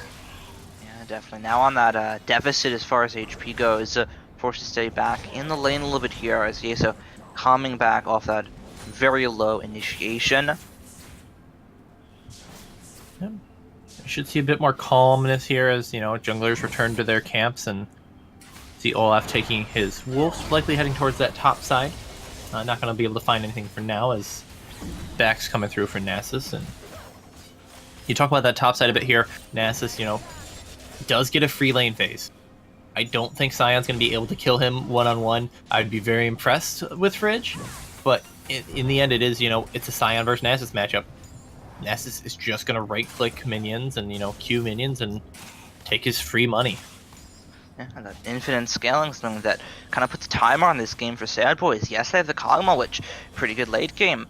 Yes, they have the Mega Tank Sion, who is a little bit online at that stage of the game and not too much that Fridge has to be worried about now, but still very careful on that end. Kitafire taken so low in this mid lane, goes back in, but it's just the clone that's standing right there instead. Goes back in again, but again, still not able to find it out of Tater Tots. A little bit of a back and forth between these two mid laners as they stand around equal HP. But now suddenly you look at it, Tater Tots out of mana, going to have to recall here as Kitafire has a full pool there, and likely just going to bail out here and reset. Yeah, definitely. Interesting note that we didn't talk about is Ahri not going for the Glacial Augment, does opt for the Electrocute, so he's going to offer a bit more trading potential into the LeBlanc, but lose a lot on that pick potential later, and, you know, the Glacial Augment, you know what that really helps? A Kog'Maw. Gets the slows for the autos, as you know, we see fights here. There it is indeed. Skylancer taking a little low on this one. Just styling on him right now and guns him down on the Olaf. Now Yeso. Well, this fight not going in favor of AOL. Spike gets out with the Waxcomb, but that's going to be a free Infernal. And here in Game 2, the free Infernal goes over to Sad Boys. A complete reversal from Game 1. They find the early fight, bring the Sion down. Doesn't even need to expend the teleport. He can just go right back up to top lane, and a great roam here from Fridge has Sad Boys out on top early.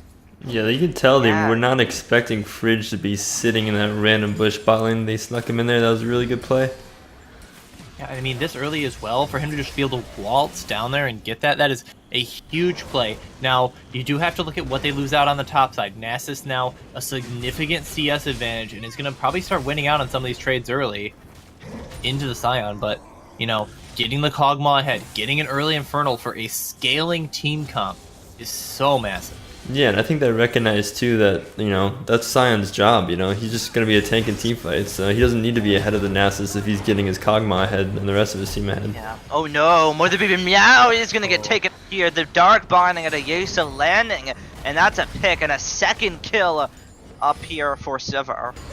Again, these guys got to give us a little bit more time to compliment them before immediately giving back some pressure. And, it's these subtle misplays that don't seem like much, but they're going to add up over a while, Yeah, Kill definitely. onto the Kog'Maw, kill onto the Soraka. Suddenly Sivir's 2-0-2 and Yeah. arguably ahead of the Kog'Maw. Yeah, definitely. Now Flash burned on the Nasus. Scar looking for his third kill, not able to find it in this top lane just yet. Pretty frisky stuff. Ooh. You hate to see that on LeBlanc. It's a micro thing, but if she had done her QR before the E chain expired, she would have Gets the proc. done a huge damage, yeah. Those are the little misplays you see every now and then. Not to badmouth, gold players, but that's some of the little mechanical errors you have in these lower divisions. And I mean, I'm no excuse to Oh no, Tater Tot's taking the turret! The Flash not gonna matter anything. There's another benefit for AOL, and Kitafire able to answer back in the lane. Yep. A lot of comments in this lane. Now on the top side, the Nasus advantage. Oh goodness, Fridge not able to get out of that one with the unstoppable onslaught, and that is now a kill answered back for Nasus. Yeah, and this Nasus is, only going to get scarier as the game goes on. The infinite scaling factor is something you have to put into play in these games, It's hard to see a world where if you're going to give Nasus kills in the top lane against a Sion, who's going to be able to match him in a side wave? He's just going to be running down, taking her turrets, Darshan 2015-esque, unstoppable monster Nasus, and something to watch out for if this starts snowballing out of control on the top side. Definitely something to watch out for. And touch a little bit on the mid lanes. Things have settled down a little bit. Glance, how do you feel about the mid lane fight that Kitafire managed to find? I just need to see the Olaf starting to match the Jarvan more because because the Ahri is I think stronger right now 1v1, but it's just she's getting no help from the jungler, and Jarvan is just camping the LeBlanc to help her even that matchup out. So if we're gonna have this Nasus up here getting really strong, we need to match that pressure somewhere. Yeah, definitely. I'm excited to see the jungle difference in all chat at the end of the game. My favorite part of solo queue. With the crab rave thing, I don't know if you guys have seen it. Yep, read my mind. Don't be it towards this bottom lane. Scruff looking for something, not gonna be able to find it. Kitafire also looking for something on towards Tater Tots, but again, there's a little bit of damage being traded back. Yeah, you expect these kind of trades all across the board. A lot more aggressive comps than in game one. A lot more ability to create picks and create fights. So probably gonna see just that out of these teams. And so far, holding true as Nasus now going for another ultimate trade here. Yeah, Ballin looks a little more interesting though, as Sivir taking low from this one. Is she gonna get taken down? Gorko is underneath the turret. Is he going to go down? Yes, he is. Enjoyable Goldman able to pick up the kill. Now Fridge on the top lane, able to outplay. Mother Beeping Meow tanking. Turret ends up going down as well. And AOL able to find 2 in this bottom lane. And then it ends up being a 2 for 2. AOL gets the 2 in the bot lane, but over in the top side, Fridge getting the 1v1 outplay on the tower dive. A little bit too early to be diving turrets, and Nasus says, ooh. And another pick on the mid lane as Tater Tots finds that kill, and you're right, Glance. That Ahri significantly stronger right now than LeBlanc. Oh no, Koma flashing in! Enjoyable Gauntlet to pick up a kill for himself as well, and Dead Boys are starting to get on the board. Guys, just let me talk about League of Legends, man. Action across the map, non-stop fighting, as we just see picks over and over again, and Gollum, like I said, he likes that Kog'Maw pick, and he's showing why. Able to perform here in the most pivotal match of the season. Able to come up clutch, and this Kog'Maw getting ahead is that big win condition. He is how they kill the Nasus if he gets too far ahead. Yeah, and I want to see if they can get another dragon here. They just need that Olaf to guide them into that mid game. Keep up the pressure, keep up the tempo. As you see the Jarvan going in. Yeah, she is gonna go down here. There's the ignite and the kill out of Kitafire. The silence comes through. Might just get answered back. Yes, it will. And now Yace, the next one under focus. Fire as well. The Black Shield off cooldown here. Forced to use the flash. There's the Ragnarok on a squad. Doesn't go any further. Sivir gunning him down, but not able to pick up the kill in return. That is going to be a 1-for-1 support from mid laner. A Sad Boy start up the Inferno. Yeah, and you wanted to see the Olaf getting out of the Inferno? Well, unfortunately, they had other plans. Bridge in the Still field goal taking it. on that one. Takes a little bit of damage back. Is still going to be Sad Boys with that dragon for themselves here. But AOL looking for a pick. There's the on the hunt. But Zipper walks right into the bush and gets taken out. Scrub picking up the kill. Now Yeso's going to go down as well. Sad Boys turn into a couple more picks. Yeah, that's one of those ADC moments where you're like, I'm going in, I'm going to do some damage, and Charm ended. Alright. But, I mean, you like to engage, it looks good until you get CC'd in just one shot. So, good play there from Tater Tots, able to find another pick for her team.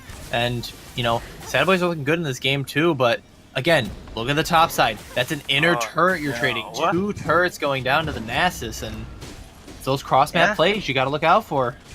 Yeah, and that's the sheer specialty. That's the way he always likes to play. He always likes to put as much pressure as he can. More action here. Oh no! Kid of Fire gonna go down to the Ignite. Tater Tots able to pick up a kill. Skylancer might just get turned on as well. There's the flash. It looks like it should be able to get him out on towards this one. There's the shield coming out. The Decimating Smash not gonna land. Skylancer will just barely get out, but that's another kill coming through for Sad Boys. Yeah, and the LeBlanc was supposed to be the answer to the Ahri in the mid lane, but not looking like it so far. Getting outperformed here by Tater Tots, and but however, like we mentioned, you know, that Nasus is terrifying. You saw how quickly they go for one dragon play. Suddenly you lose 2 turrets in the top side. Next time that turns into an inhib. You know, Yeah, just gets it starts scarier to stack up. scarier. And This Nasus right isn't gonna now, fall off either, you know. no, he's only gonna get stronger. That's goes back to that timer that I mentioned. This game can go too long for Sad Boys. Fortunately for them, they're finding a lot of picks, and with a double Infernal 15 minutes in, they're in a pretty good spot. AOL actually are in a very difficult spot, not able to do too much, and banking a lot on this sheer split push work. Yeah, AOL still trying to find their footing here in some of these lanes. You know, if your Sivir's going down to the Kog'Maw in a 1v1, you know, the LeBlanc keeps getting pressured by this Ahri. Suddenly you look at the map and it's like, you can't split push because you're in danger, but maybe he just groups and kills everybody. Yeah, that's an option too. A little bit in danger is going to be Tater Tots, able to get out with the flash and the Spirit Rush though, so that's a summoner spell that Sheer got for that. I'd say that's a win for the AOL. Yep. I mean, does get a lot of cooldowns out here, but we will have to wait and see. Right now we have the Rift Herald coming up around the corner, 16 minutes in, about 4 minutes before Shelly despawns. Which team do you think is going to be able to get it? You know, I honestly don't know if either team goes for it. If anyone, it's got to be the team with the Olaf. You know, they have the pressure right now on the map. They can be looking to actually grab the objectives while they're still early on the 4v4. And even so, like, they can take the fights with the Nasus. You have the Kog'Maw online, you know, he's got the item and a half. He starts doing a bit more damage, so you're not looking too terrible here in the early game, and you want to really keep that pressure up with the Olaf still being relevant. You can see they're starting it up here now. That they are.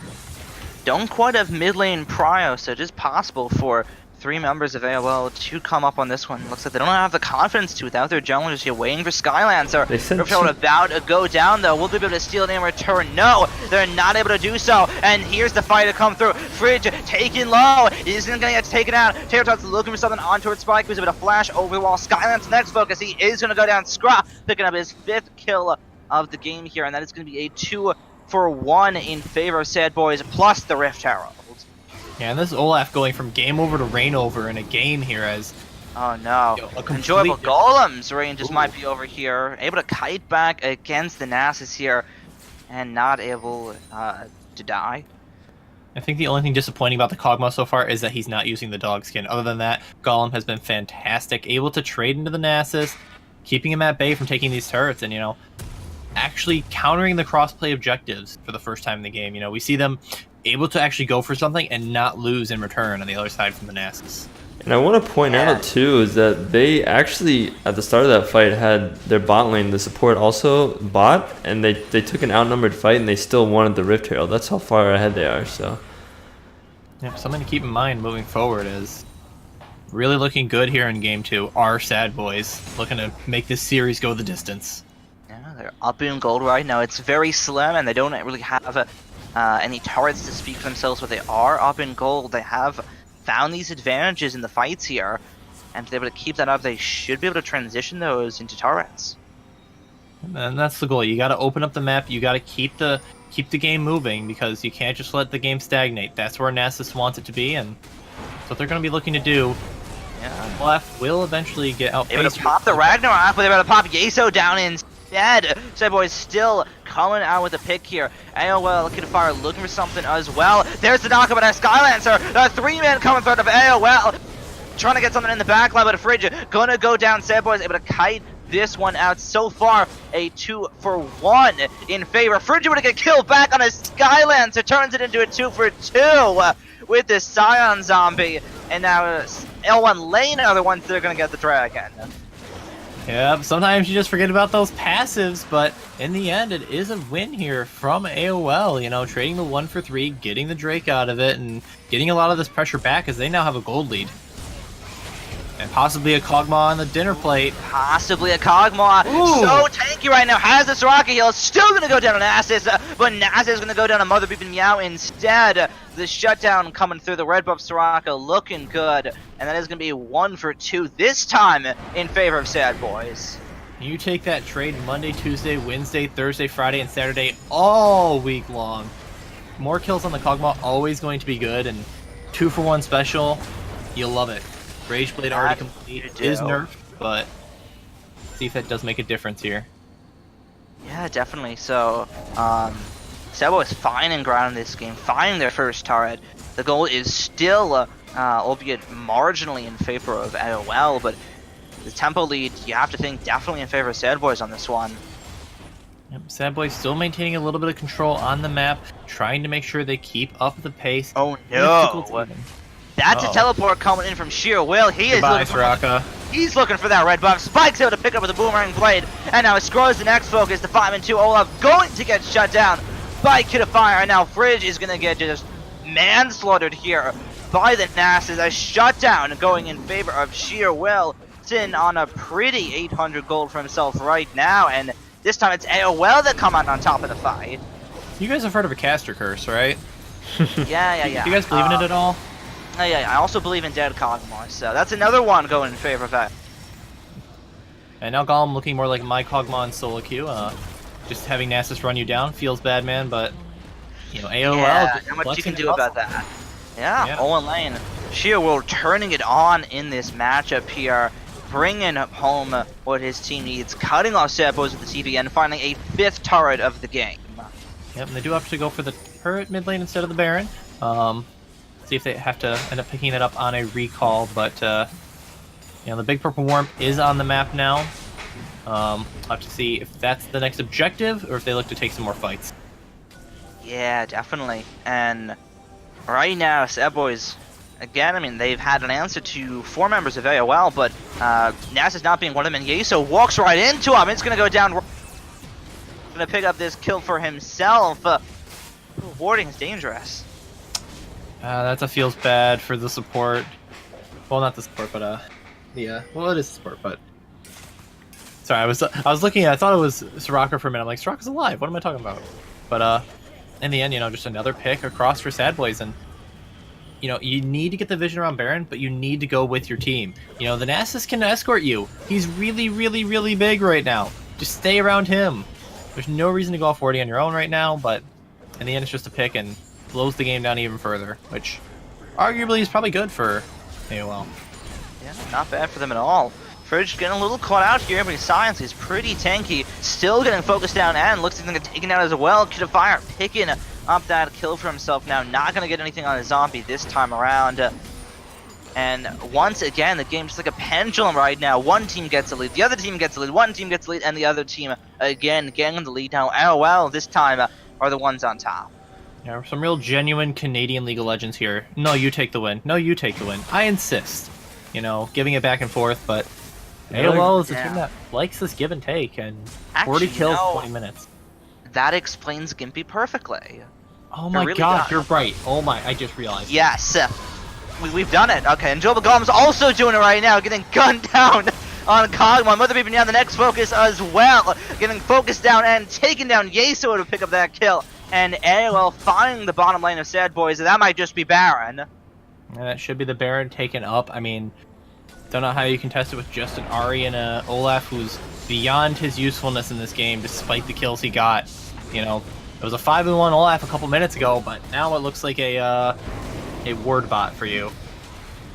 Sheer will. Now fans on a 2v1 right now, and it doesn't look like Sideboys really haven't answered this at all. He's sticks on towards the Scion. Fridge still has the ulti trying to get out of this one. Now he turns on a Scraw. Can they kill this Nasus? Yes, they can! Just barely coming out on top. Kid of Fire looking to try and answer back. The Baron Asher goes in favor very well, but Shiro almost managed that 2v1. Yeah, almost isn't quite good enough, but it does get them a Baron, so we do take those trades if you are AOL.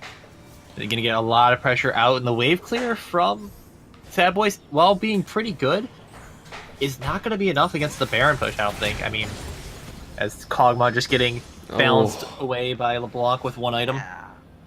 I mean, yes, it's your Raptors, but you need vision in this jungle of yours. You can't really have that happen. Now Teartot's going in, going out right afterwards as well. Finds a spooky pick on towards a low health Kid of Fire. Goes back in this time. Only has the flash now. So Teartot's on the wrong end of the map here. There's the Dark Binding. Is she gonna go down? Taken solo and taken out as well. The flash used at the wrong time. Tater Tots runs it down into the Dragon Pit, and now it looks like that is gonna be the Ocean, secured by Kid of Fire. I guess it's one of those situations where you wonder, you know, did they miscount their dashes there? You know, did she think she had an extra dash in the ultimate, or was it just a raw misplay? You know, thinking they could do too much there, and these kind of plays are gonna get into trouble. There's another fight breaking out. They are. Scar taking a little bit. Skylancer just gets turned on instead. Olaf doing so much damage that passives come through, but Sivir guns them down instead. Noble still. Kid of Fire also getting gunned down. The red buff ticking, and it is going to be the kill coming through. Sheer Will's here trying to turn this one around. Spike taking low. There's the knockup. Fridge trying to answer back and will be able to do so. And Sheer Will, another 2v1. Is it going to work out this time? Kog'Maw melee range gets taken out instead. And that's going to be Sheer Will coming on top with the kill. Both top winners are the only ones to see this fight out through. Fridge taken low. Is he going to go down? There's knockup. Teratos back up off on respawn. There's the flash. Sheerwill picking the kill anyways. And now Ari can continue chasing. Sheerwill just dominating in this match. The Nasus that you see, you know, it's just so strong once it gets going, and the Scion plays early on looked really good. You know, you see the roam down, you're like, oh, this is awesome. They're getting the Kog'Maw ahead. But then you realize that ticking time bomb just gets closer and closer and closer to being unmatchable in the top lane, and we're seeing it already. This Nasus just absolutely running through this team. Yeah, and I think one thing to point out is I think 5v5, Sad Boys still have the edge. Like, they can deal with them grouped. It's just they're never getting that. They're having these picks, these disjointed fights, and that's allowing Nasus to kind of thrive in the chaos and just kill everybody. Yeah, definitely. I'm gonna ask you on this one, Golem.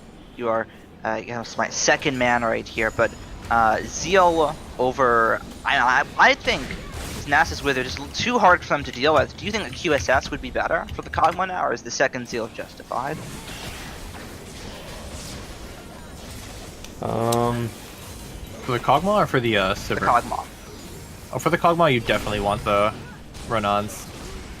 100%. You need to get that AoE shred. Okay, because I'm thinking about this as far as these fights go. Yeah, Kog'Maw, couple of missed positions so far that's got him killed, but at the same time, this Nasus Wither gonna do a lot to shut down that damage of him. Yeah, I mean, I think the QSS would be nice. I think you could argue the Soraka should have a Mercurial, or what is it? Mikhail's, that's the one, sorry. Yes. The Soraka builds the Mercurial Scimitar. What could go wrong? But 3000 AC 81 shot Soraka.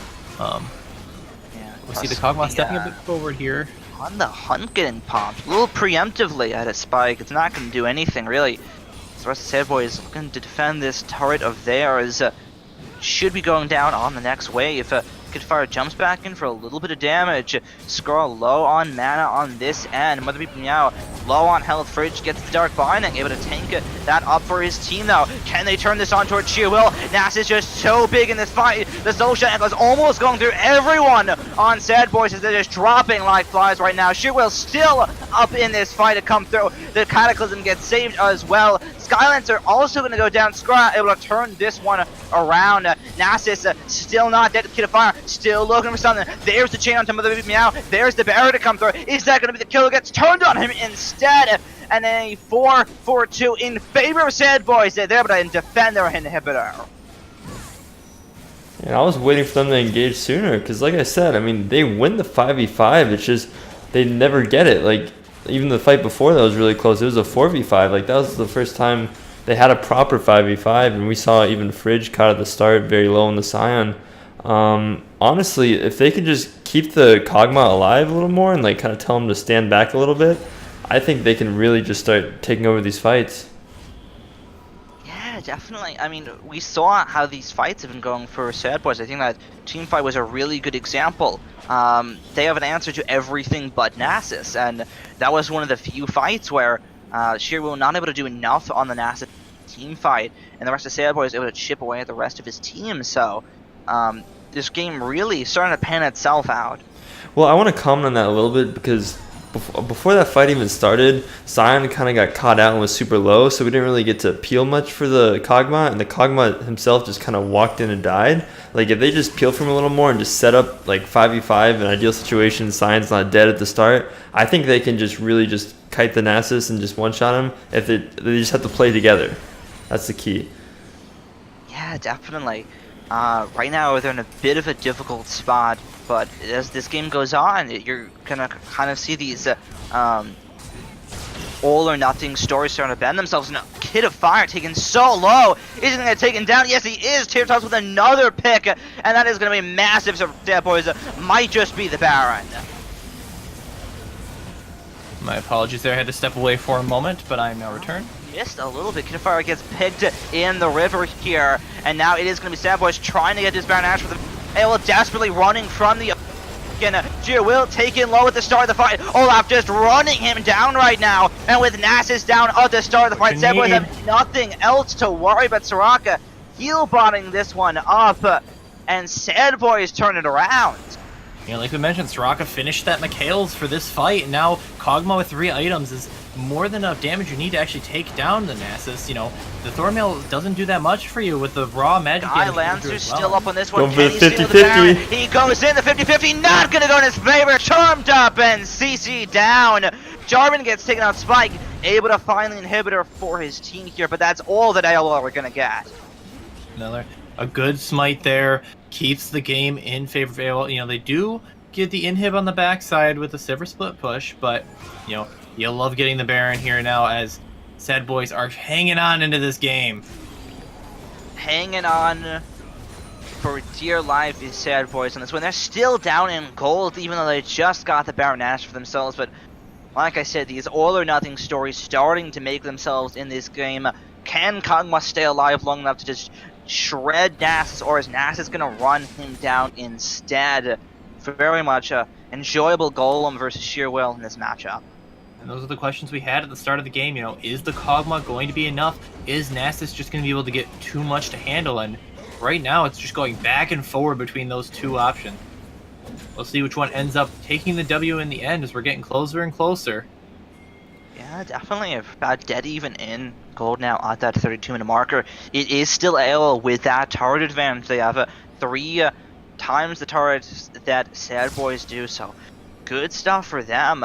But they're going to make sure that they don't lose these fights, because then they might just find that lead slowly diminishing on them. Yeah, and with less turrets down for Sad Boys, it's actually more standing gold on the map that we hope to see them capitalize on with this Baron. Yeah, definitely, and Tear-Toss running another pick onto Kid of Fire, just popping off on this Ahri in the late game. And with LeBlanc down, that might just be the middle turret to follow.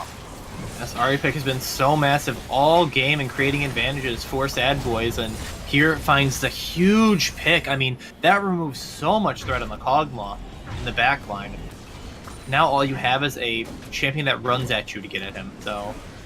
Yeah, definitely, and... Big pick. Yeah, this game's starting to go in favor of Sad Boys now. They've find the team fight victories. They're finding these picks onto the Morgana, onto the LeBlanc at the start of the fights.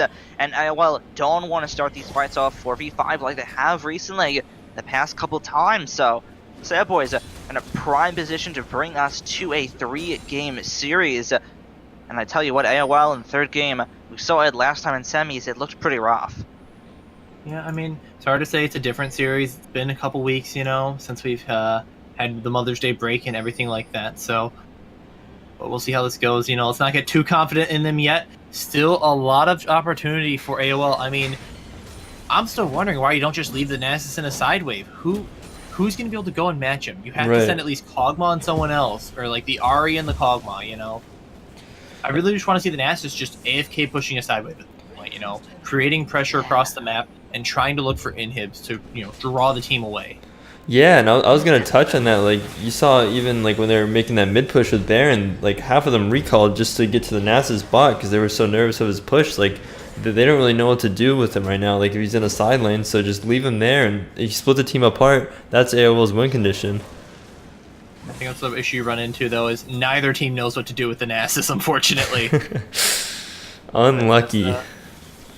Part of the game you play here, unfortunately. But, we'll have to see if they end up using the Nasus to his full potential, or if it ends up fizzling out here as we hit 34 minutes. 60-kill game here in Game 2. A little bit more bloody than Game 1. Definitely that's the case for sure. And Jobagom looking for something in 1v2 right now, but 1v3, maybe not what he wants. Getting some nice damage on the Yasu, but there's the stopwatch to come through. Kid of Fire taking low as well. Melting him. They don't have an answer to this. Kyle in the bottom lane, and Jobagom picks up the kill on the bottom half, and it looks like Sedwood is going to pick up another kill on the top of Tertots on the wrong half of the map right now. Stockholm not going to do anything.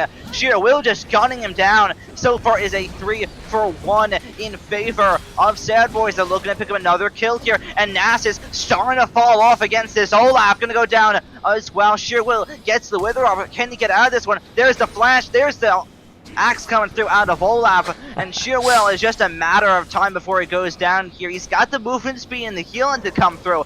Mother Bibnia has to be careful. Sheer Will decaying hard on this one. Is he going to be able to get out? The doggos are running away from the vets here. Will he be able to escape? Gaining so much HP back from that health regeneration to come through. Has the Trinity Force just styling on them right now. Back to 50% HP. Running in the base. Kog'Maw is back up. Is Sheer Will going to get out of this one? Running down the mid lane. Kog'Maw about to get in range. The axe misses. And Sheer Will able to just waltz his way right out. Heard the Benahil music starting up there at the start of that chase, and it continued all the way through their base and back. As just Nasus running around like in circles around these guys, and in the end, you know, kills across the board. And we were asking who's going to match the Nasus. They say, we'll send 3 for the Nasus. Kog'Maw can 1v3. Yeah. And damn near did. It worked for them, that's for work. sure, but Very interesting someone strat. needs to get out the animal control here, because Sheer Will is just a monster in this game. 3 million IQ Kog'Maw rotations as you leave him to 1v3 on the bot side with a little Blanc, Sivir, and Morgana, and he finds kills for himself. Yeah. Only extending the flash as well. So, very interesting stuff. This game on a knife's edge right now. Both teams sitting on 3 dragons apiece. The triple ocean on the end for AOL, but also the double Infernal and Cloud Dragon sitting on the side for Sad Boys. And again, Nasus looking for something on towards this. Are not going to find it this time. Something to talk about, you know, we're approaching these late game items where people are maxing out on their build path, maxing out on everything. Kog'Maw not opting for the IE here, going for the more safe Guardian Angel is an interesting choice, and it does sacrifice quite a bit of damage here coming into the late stages. Yeah, it does mean that AOL are going to have to kill him twice on this end. Just the normal burst damage on LeBlanc may not be enough on its own, but both teams not really having answers to each other here. It's the Nasus able to run across the map and do whatever he wants, but on the end for Sad Boys is Kog'Maw sitting untouched in the backline and starting to look like he's able to gun down Sheer Will. Yeah, we'll have to see if they can get onto that Kog'Maw. You know, that's the thing that we were questioning, you know. It looks like they could with the comp, but in the end, now it's getting to the point where it's devolving to... Oh no! Kid of Fire getting picked off at the start. Teratops with another pick in this game right now. The Baron Asher taken low. Skylancer has a smite. 50-50. Not going to work in his favor. And coming out of Scraw, and another pick coming through. That is the jungle and mid laner down for all one lane. They love the 50-50s. Hey, 50-50 wins 100% of the time. You take those. So far for Sad Boys, at least that much is true. It is sheer will trying to stop them from pushing here, just eating the minions now. So the rest of Sad Boys are not able to push. They have to answer this Nasus. They can't look for these turrets right now. And sheer will looking for the inhibitor. He's going to be able to find it as well. The charm not going to kill him in time, but Nasus is most definitely going to go down here for his sins. He will go down. Gets the inhibitor for his team though. Yeah, gets the inhibitor for his troubles, but you know, what are they going to lose while Nasus is dead here? 50 seconds on the timer here. You know, nothing else to gain on the map, so it's just got to be towers that you're looking for here, and you got to run it down mid to get there. That it is, and Sephiroth, they have the jungle and mid backup on the side for AOL. They can just clear these waves very easily. And right now, Sheer Will doing his best 1v9 you know me impression of this game so far. Looking to try and bring this one back for his team, but the inhibitor going to go down for AOL right afterwards. This might just be the final fight. There's the on the hunt to come through. Sad Boys trying to get something, but they're not going to be able to find a pick. The boy who's just slowing Skylancer, and both teams are down on inhibitor. We're getting to that super late game, 40 minutes in. You know, the 6 items are coming through. People are running out of spots for their gold, and you know, it's just the supports who are on, you know, welfare over there, Econ, just trying to scrounge together items here in the late games, trying to stay alive from the burst damage on both sides, and yeah, getting more and more chaotic as teams get a little bit more desperate for these win fights. Yeah. And something that we got to start talking about is tilt. AOL, you know, PTSD might be kicking in here, and they come out on top in game number 1. They're just one game away from closing out that series. And suddenly this game 2, long, late game comes in. Your top lane's popping off, but not able to get anything else on the rest of the map. And suddenly, you might have another Activision Academy on your hands if you're AOL. Have to be very careful. This could be brought to a series by Sad Boys and Duo Sports. You're right, it is the tilt. Soraka just quit the game, doesn't want to deal with the LeBlanc anymore. Sad enough. I wanted to actually point something out about that. If you look at the mid and jungle difference between both teams, I think it's just very big advantage for Sad Boys. You see LeBlanc is only level 15, is at 126 CS at 40 minutes, and doesn't even have 3 items, so I think that's... 126. So, I get the LeBlanc is not the easiest champion to farm on, but at the same time... That's downright abysmal farming. Yeah. Sivir has 343. I get you're funneling it to the Sivir, but... Right. I mean, it's fair enough, but... You have to find some CS for yourself. Yeah, I say this every time. The fact that the Jarvan has more CS than... And look at Jarvan too. He's still very behind in items as well. I think just the jungle and mid right now are so far ahead for Sad Boys. It makes it really all in the Nasus. So it's very hard for them to do a lot besides just get carried, I guess. I mean, Spike's not doing bad on the Sivir, but at the same time, he's Sivir. You know, you can only ask so much out of a Sivir in this fight. You know, she has the Ricochet. She ridiculous late game damage. She's gonna spread to the entire team, but still only so much that you can do on this Sivir pickup here.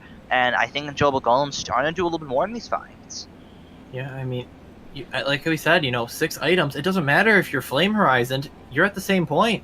You know, Sivir doesn't get any stronger than this. Kog'Maw can probably get stronger than this if he sells that GA for, say, an Infinity Edge.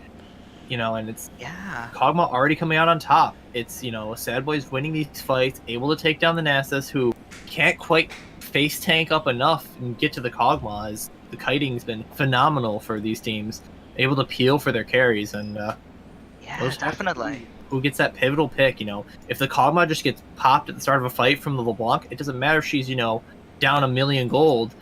She can still one-shot things. Well, I don't know if this LeBlanc can one-shot things, but maybe if we scale a little more. Getting one shot, because right now, like, we're in 40 minutes in to item LeBlanc. Like, that's not good right there. So right now, as you mentioned earlier, Villain, this is ridiculous advantage in favor for Sad Boys with that mid laner, with that jungler, and LeBlanc just not able to do anything much in this game. You know, she's sitting on 2 items when her laning counterpart is sitting on double that. So all in all, very rough game for AOL here. Yeah. If we want to be positive, we could say maybe LeBlanc will scale and get 6 items as well, and there's room to grow. She got 4 minutes to do that. We can say Tater Tots has been putting LeBlanc in the dumpster this game. Pick at how many times have you said Ari finds the pick on LeBlanc? In the last 20 minutes. Yeah, huge picks. That got him a Baron. That got him some towers. Some Dragon. A Flame Horizon now. Yeah, definitely. So very good stuff at a Tater Tots in this mid and late game. Looking at the stock for the Vision score, it's both supports sitting at that 86 number right now. And, I mean, they're doing a pretty good job in warding. Maybe not the perfect positioning, sometimes getting caught out for Vision, but they're doing their job. And I think this pause is very much needed for AOL right now. Because, I mean, they absolutely need a bit of a mental reset in this game. Yeah. I believe it was for, actually, Sad Boys. I think it was Meow DC'd, so... A little, even so, pauses affects them as well. So a little bit of a lucky streak for them in this game. They're able to take a breather, not plow down the tilt too much. But right now it is still going to be L1 lane looking for that push on this top lane. 3 members up there having their bot in jungle. And right now, at least, it doesn't look like Sad Boys have a great response. Yeah. It's a tough game for both teams here. You get into these long grind fests where one bad play wins the game. Sure, you're 4,000 gold ahead, but that means next to nothing at this point in the game. Yeah. When Olaf jungles on 6 items, it means nothing. Yeah, Scraw having a much better game for himself here, going from 1-7 to 11-4. Definitely an improvement from the first game. Also, you maybe put some question mark pings on that LeBlanc build path. Going for the Gunblade is... Yeah, I don't want to mention that, but... It's a bold choice to say the least, not just because the item is no longer a good item to build on LeBlanc, arguably, but also because it's so darn expensive. That's 3,400 gold. Yeah, that's more expensive than, I don't know, a Morello's, or a Void Staff, or something that could kill Kog'Maw and not heal yourself instead. Yeah. It was great on the old LeBlanc because your Q counted as single target damage, so when you Q'd a W'd wave, you'd get all of the sustain for each individual proc. So that's why it worked, and you were a great split push threat. On old LeBlanc, there's a reason it wasn't built. Yes. I'm just going to say that LeBlanc was the dark timeline as a mid laner. I hated that LeBlanc. I enjoyed the LeBlanc. It was bad, but it was fun. Yeah, I mean, looks like true. Mother Beep and Meow has indeed reconnected, so our game should be back up and running very shortly right now. But yeah, I mean, I'm not a mid laner, but I don't know, something about Hextech Gunblade doesn't seem right here. You are correct. You want to talk about fun reworks, though. Old Kog'Maw, the reworked Kog'Maw, there's nothing more fun than pressing W, right-clicking with shift-click, and then taking a nice stretch while you machine gun down a full team. Because you can't kite. 5.0 that's what attack speed. Durable Golem might be doing in this game if he managed to play it safe, keep himself in his position smart. Alas, we're back in the game, everyone.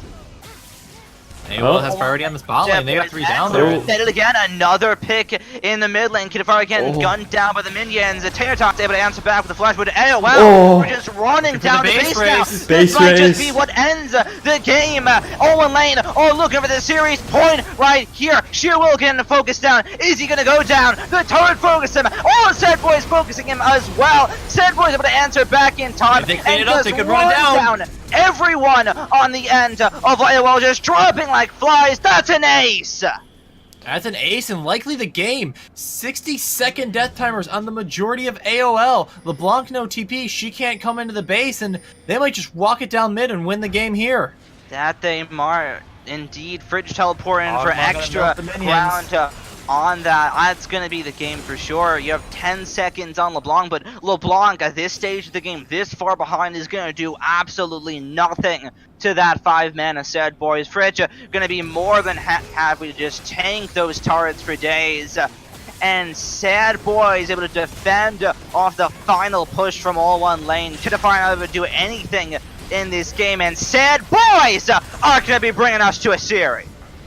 Yeah, and the crucial mistake there was going for the base race.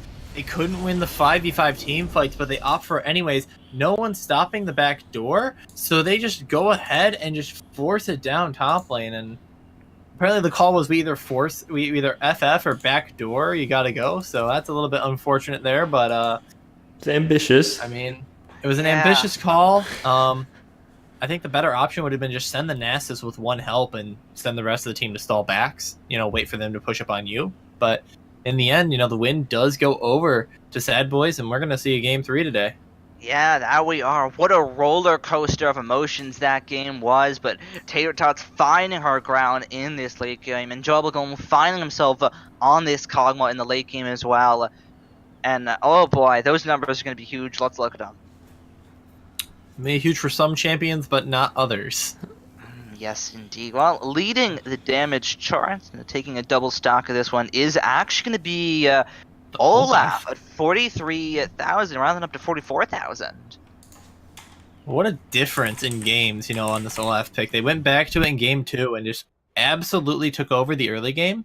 Had a bit of a lull in the mid game there, but then moving into the late game just really took over in some of these fights. And if you don't kill the Olaf, he's just going to melt your team a little bit there, as, he got so far ahead, had the Black Cleaver and the Sterix, was kind of hard to kill because you had a lot of physical damage and no real damage coming out of, the LeBlanc for a lot of the game, as she was trying to focus down the Kog'Maw. And in the end, Sad Boys do come out on top of this one.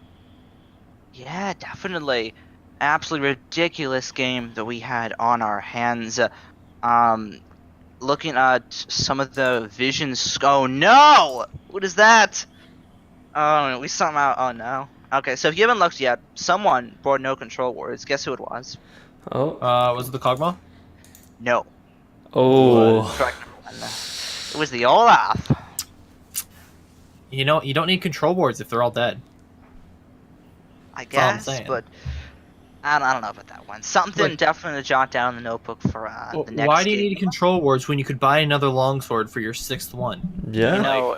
You're Good point. 100% correct. That's a lot of longswords you need in that build path. You can't be spending, scrounging on vision there. You gotta commit to the control board purchase every now and then. But Yeah, definitely so. Very interesting stuff to come through out of both of these teams here. It is still going to be Sad Boys coming home with that crucial Game 2 victory here, bringing us a series on our hands. Let's start off with you, Glance. How do you feel that Game 3 is going to go? I see Game 3 being very similar. I think the key for AOL is just getting more of a lead early and playing around Sheer better, because whatever pick Sheer is on, he's going to try to open up the map, get pressure in lane, and split push.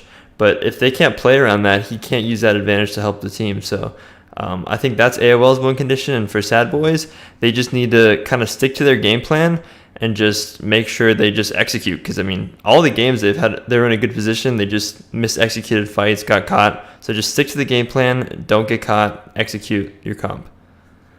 Okay. So, yeah, very interesting stuff to come through out of both of these teams here. But Villain and Glass is going to go on to you again. Game number 3, PTSD moments for Olin Lane, flashing alarms in their heads. Right, I think they're going to be able to bring the series back home, or they're going to head right down to 4th place. yeah, I'll have to see what adaptations come through again. They took away a lot of the champions from that game 1 win. We have a 2-0 Ari, a 2-0 Scion in this series, so we'll have to see what we end up getting changed here for Game 3. I'd love to see some different picks in the top lane. Maybe a carry pick from one of these two, but 2 known tank players, likely just going to see some more tanks. But where's that Horn guy coming in? Where's the Ornn? One of the most powerful tanks in the game. Definitely.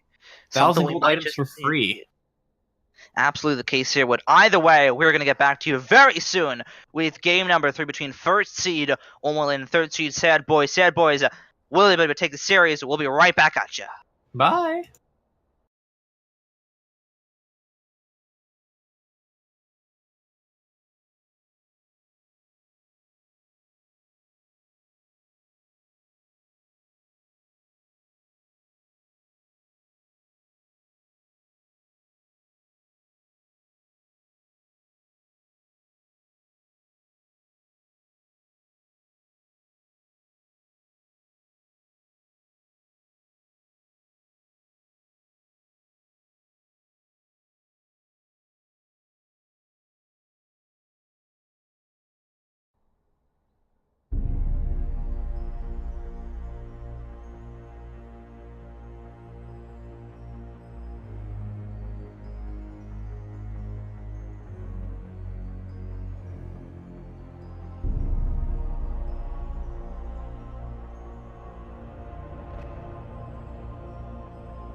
Hello, we are back for game 3 now. Huzzah! Alright, welcome back everyone to the Dewey Sports Iron, Bronze, Silver, Gold Competitive Series 3rd place matchup between first seed Owen Lane and seed Sad Boys. Sad Boys brought it back, able to tie it up here against Owen Lane. Bring us to a game 3. Definitely a bit of a tilter on the end for AOL. Villain and Glass, I'm going to ask you one more time. Do you think Sad Boys can do it? I mean, it's anyone's game at this point, you know? You get into these game 3 situations, the momentum probably favors the team that just won, you know? A little bit of that doubt sets into the team that won game 1. Does that really affect these teams? Probably. I mean, you know, the thought's got to be in the back of your mind, you know? You either win some money today or you get nothing, and it's a big difference between second or third place and fourth. Yeah, absolutely the case here. It is still going to be AOL again, losing the 2 bans due to the usage of Yacel, but either way, I don't think that... I mean, let me ask you this much. What would you take away from that game if you're AOL? I mean, if you're AOL, you got to look at the game and say, you know, was the Kog'Maw too much to handle? Is it worth the ban in the first or second rotation? You know, was the Olaf too much? You know, do you let him play that again? Because he's cleared like that, and the Rammus ban coming through is something different here, as Skylancer, once again, did have some change of paces. Yao Young Jin going to be in the jungle, whereas Skylancer will be playing AD carry. Bottom lane, Kitafire again in this mid lane here. So, very interesting stuff. I believe Spike not able to be here for this game, so a little unlucky. And a Kane Hover worked out for AOL. Game number 1. Are they going to go for it in game number 3? We'll have to wait and see as the Sejuani is the first pick. Yep. So, Sejuani's been banned in all the games so far. Not quite this one, though. Sejuani, we've seen it all season long. You know, super good tanks, really good crowd control, really good level 6 ganks, and overall very effective champion. We'll have to see what the response is here. You expect to see the jungle pick up in the first couple, as Fridge going to go back to the Scion, back to the well of tank superiority, and see if the Nasus comes through again as a response, as Lux wasn't banned this game. Lux was not banned this game either. They decided to go for that Olaf ban. Maybe not remember when they jotted down in the notebook for game number 2. And Tater Tots on Lux is going to cause a lot of problems for AOL. Yep, and it looks like it got differences across the board as Ashe and Yuumi taken. Okay, well, by the side of AOL, and that's you're the Yuumi expert here, not me. Tell me how that works. Is that good? Is that bad? How does it work? I think Ashe enjoys it. I mean, she gets a move speed buff. She gets her slow. She gets the Yuumi Q slow. You know, it's very nice. In terms of the 2v2, but unfortunately you are giving over a big Nautilus here, and that's very scary for an Ashe lane. Support gap. Oh boy. So, Yuumi clearly did not work for Sad Boys in game number 1 when they paired it with an immobile AD carry. And all one lane are like, what didn't work for you might just work for us. I don't think that's how that works.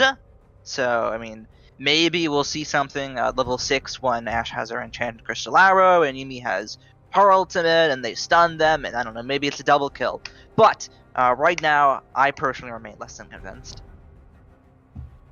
Yeah, we'll see what the bans come through in phase 2. Kog'Maw will go down on the side of Bad Boys, so not going to get that hyper scaling advantage this time, but there's still options. You know, there's still the Kaisa, ever present in the meta, ever absent in lower MMRs. We'll have to wait and see what goes on here. Yes, indeed, that we will. So, a couple more bans to come through. Sheerwill not getting his Nasus, and Jobel Golem not getting his Kog'Maw. Malzahar getting banned away from Kid of Fire. Pretty straightforward champion, also very effective. Would make the current comp for IOL look pretty scary, with 3 ulti stuns to come, or actually 4 ulti stuns to come through if you include the Yuumi. So, all in all, not going to want to see that. Would agree on that point. So, getting into the phase 2 picks. First pick will go over to Golem. We'll see if they end up locking at the AD carry or the jungler here. I expect the jungle pick, but I've been surprised before, and I will be surprised again. It is a Jinx. Okay, so something we haven't seen at all over the course of this series, but overall, super strong champion. Jinx is pretty good right now, in my opinion. She's got decent laning and good harass with her Q, albeit not as good as Ashe able to sit back with the volley. But overall, you get Jinx to a late game, and you basically win the game. Exactly what you say there, and we'll have to wait and see if this pick does pay off as they see the Orianna and Jax come through. So now we know the full team comp from the side of AOL going into this pivotal game 3.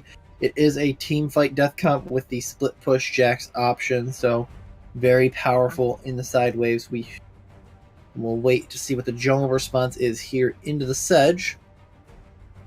No Olaf pick.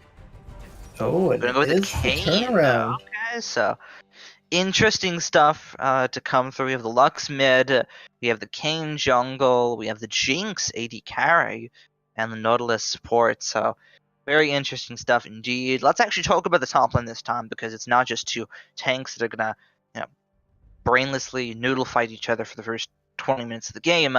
We have a Jax versus a Sion. Let's talk about the Jax mainly in this one. How do you think that matchup's going to go for him?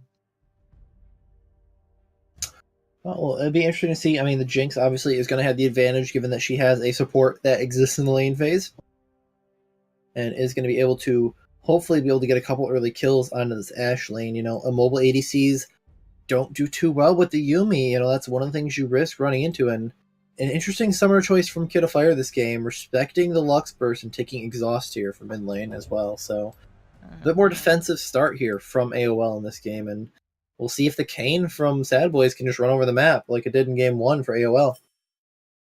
Yeah, definitely. Double exhaust actually on the end for AOL here, so going to be looking to exhaust Njoba Golem and Skra in this game, making sure they don't get their damage off. Yep. Golem definitely going to be the victim of a lot of slowdowns here in this game, as you got the Yuumi, the exhausts, the Sejuani's diving, so have to wait and see. Indeed, so. Alright, I'm back. Sorry about that. Alright, perfect timing, Clancy, but I ask you about the mid lane. So, looking at this mid lane matchup here, maybe not as volatile 2 games. We have 2 more control mage-oriented champions in the Orianna versus the Lux. Who do you think wins that and why? Again, it's kind of like game 1 where it's just going to be a very wave control heavy lane. Like you just push the wave, try to get priority, try to get advantages with just roaming and stuff. Talking about that exhaust on Orianna, that kind of bothers me. I think that's actually very weak in the Lux because it doesn't really do much. And especially as Orianna, you just want to cleanse there just in case you get caught by the Lux to not get one shot. So I think that alone, and plus the fact that Tater Tots plays so much Lux, will give the Lux an advantage in the lane. I actually want to ask you about that. You just brought up the cleanse on the Orianna, but I actually want to talk about the cleanse on the Lux here. Up against a Sejuani Ashe. Barrier. Do you think that Barrier is the better choice? It just depends on the positioning. Like, if you're going to try to play really ballsy, then you can take the cleanse just in case. But I think either is acceptable. Like, if she can just position very far back and allow her front line to tank most of that, then she should be fine. Alright. Fair enough. Let's look at our jungle matchup here. Again, let's talk about this Kane here. Our early game focus. Jungle this time in favor of Sad Boys. Where do we think that we're going to see those ganks?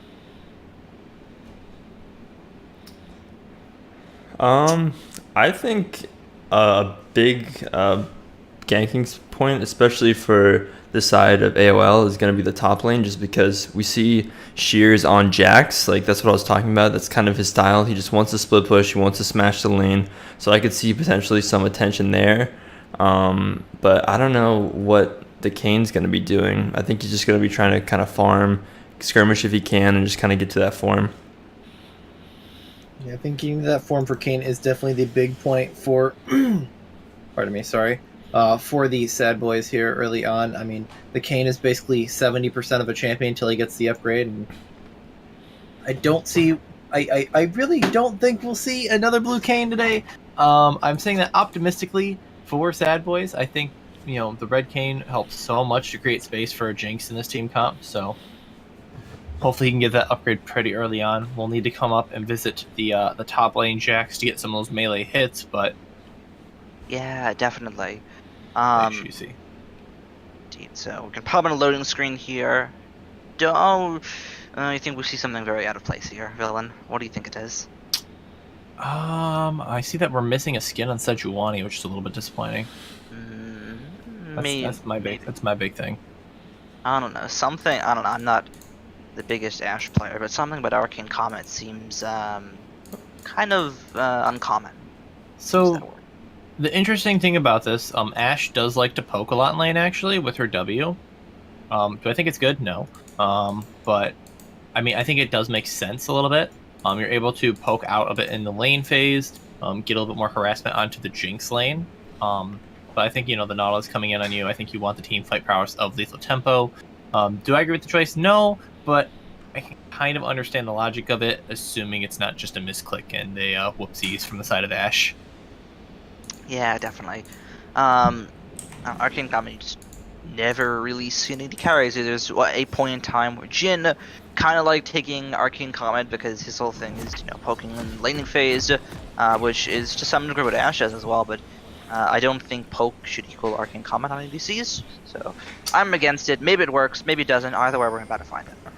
Yeah, about to find out early on here as we enter Game 3 of our first series here in the finals weekend. The third place match here in our Iron, Bronze, Silver, Gold League, and we will see who comes out with a bronze medal here in this season of Duo. Absolutely the case here. Sad Boys, a bunch of their players, gathered up. Arguably, a lot of, at least on paper, looked like a bunch of weak links, just kind of clumped together from Season 3, and the comeback in Season 4, they come in like a wrecking ball as well, just doing amazing at the start of the season, and still doing very good towards the mid and latter halves of the season as well. Find themselves in that third place marker, not able to take it out away from Exile Esports, the team they won 1-1 against, but this time finding great ground against the one team that they just could not get a win off. That was all in lane, and now they're a game point, one win on them as well, looking to make it 2. Yeah, it's a match point here. Anyone could take it, and it's a big game. It's a huge, huge step forward for Sad Boys. Going into possibly next season, and assuming the team stays in the league or stays together, we'll have to wait and see. But a lot of changes tend to come through in the off seasons, and it's been a long season here in Duo. Had some delays near the end of the year and a couple of issues with scheduling, but finally got through the season. We're getting to the final stretch here, and we'll see who comes out on top of this first finals weekend game. Most definitely the case here. And this Yuumi pickup, something we're gonna have to keep our eyes on. This bot lane as a whole, most definitely keep our eyes on. Early aggression out of that Jinx and that Nautilus, I want to see. And this Yuumi pickup, it didn't work for Sad Boys in game number 1.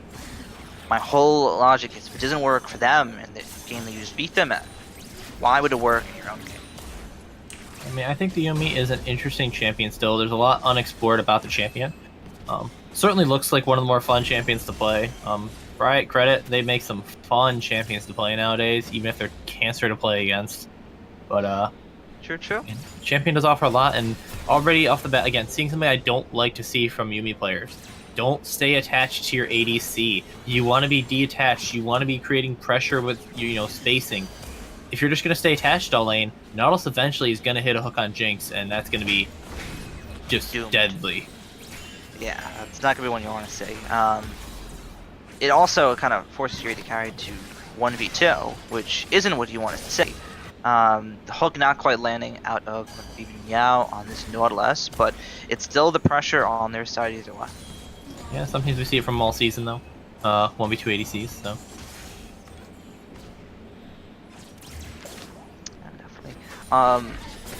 Looks like Kane on his Krogs right now could do something in this top if on that HP. Probably not going to do anything. Just going to reset very soon.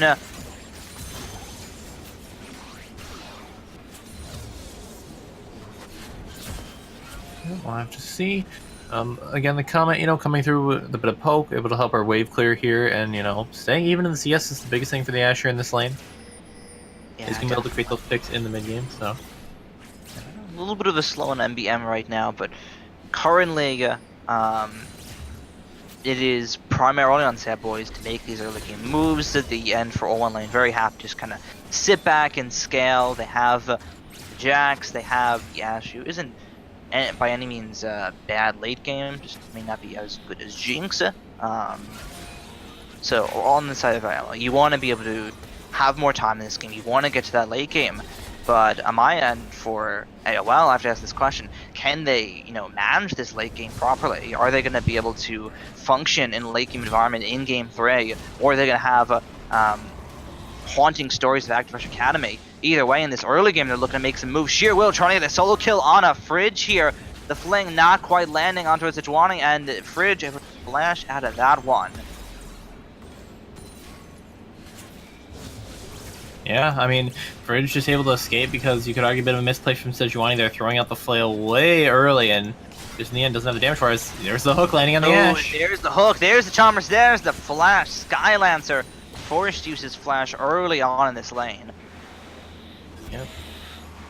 Flash burn on the Ashe is a huge cooldown here, and something to know about the Yuumi lane, something we didn't talk about in the first game is the ADC taking teleport is huge, as I'm going to get interrupted by the Kayn gank. No, Scar looking for early gank. The flash just got blown off of Skylance. The heal gets burned as well. Mother Beeping Meow doesn't find the hook onto its target.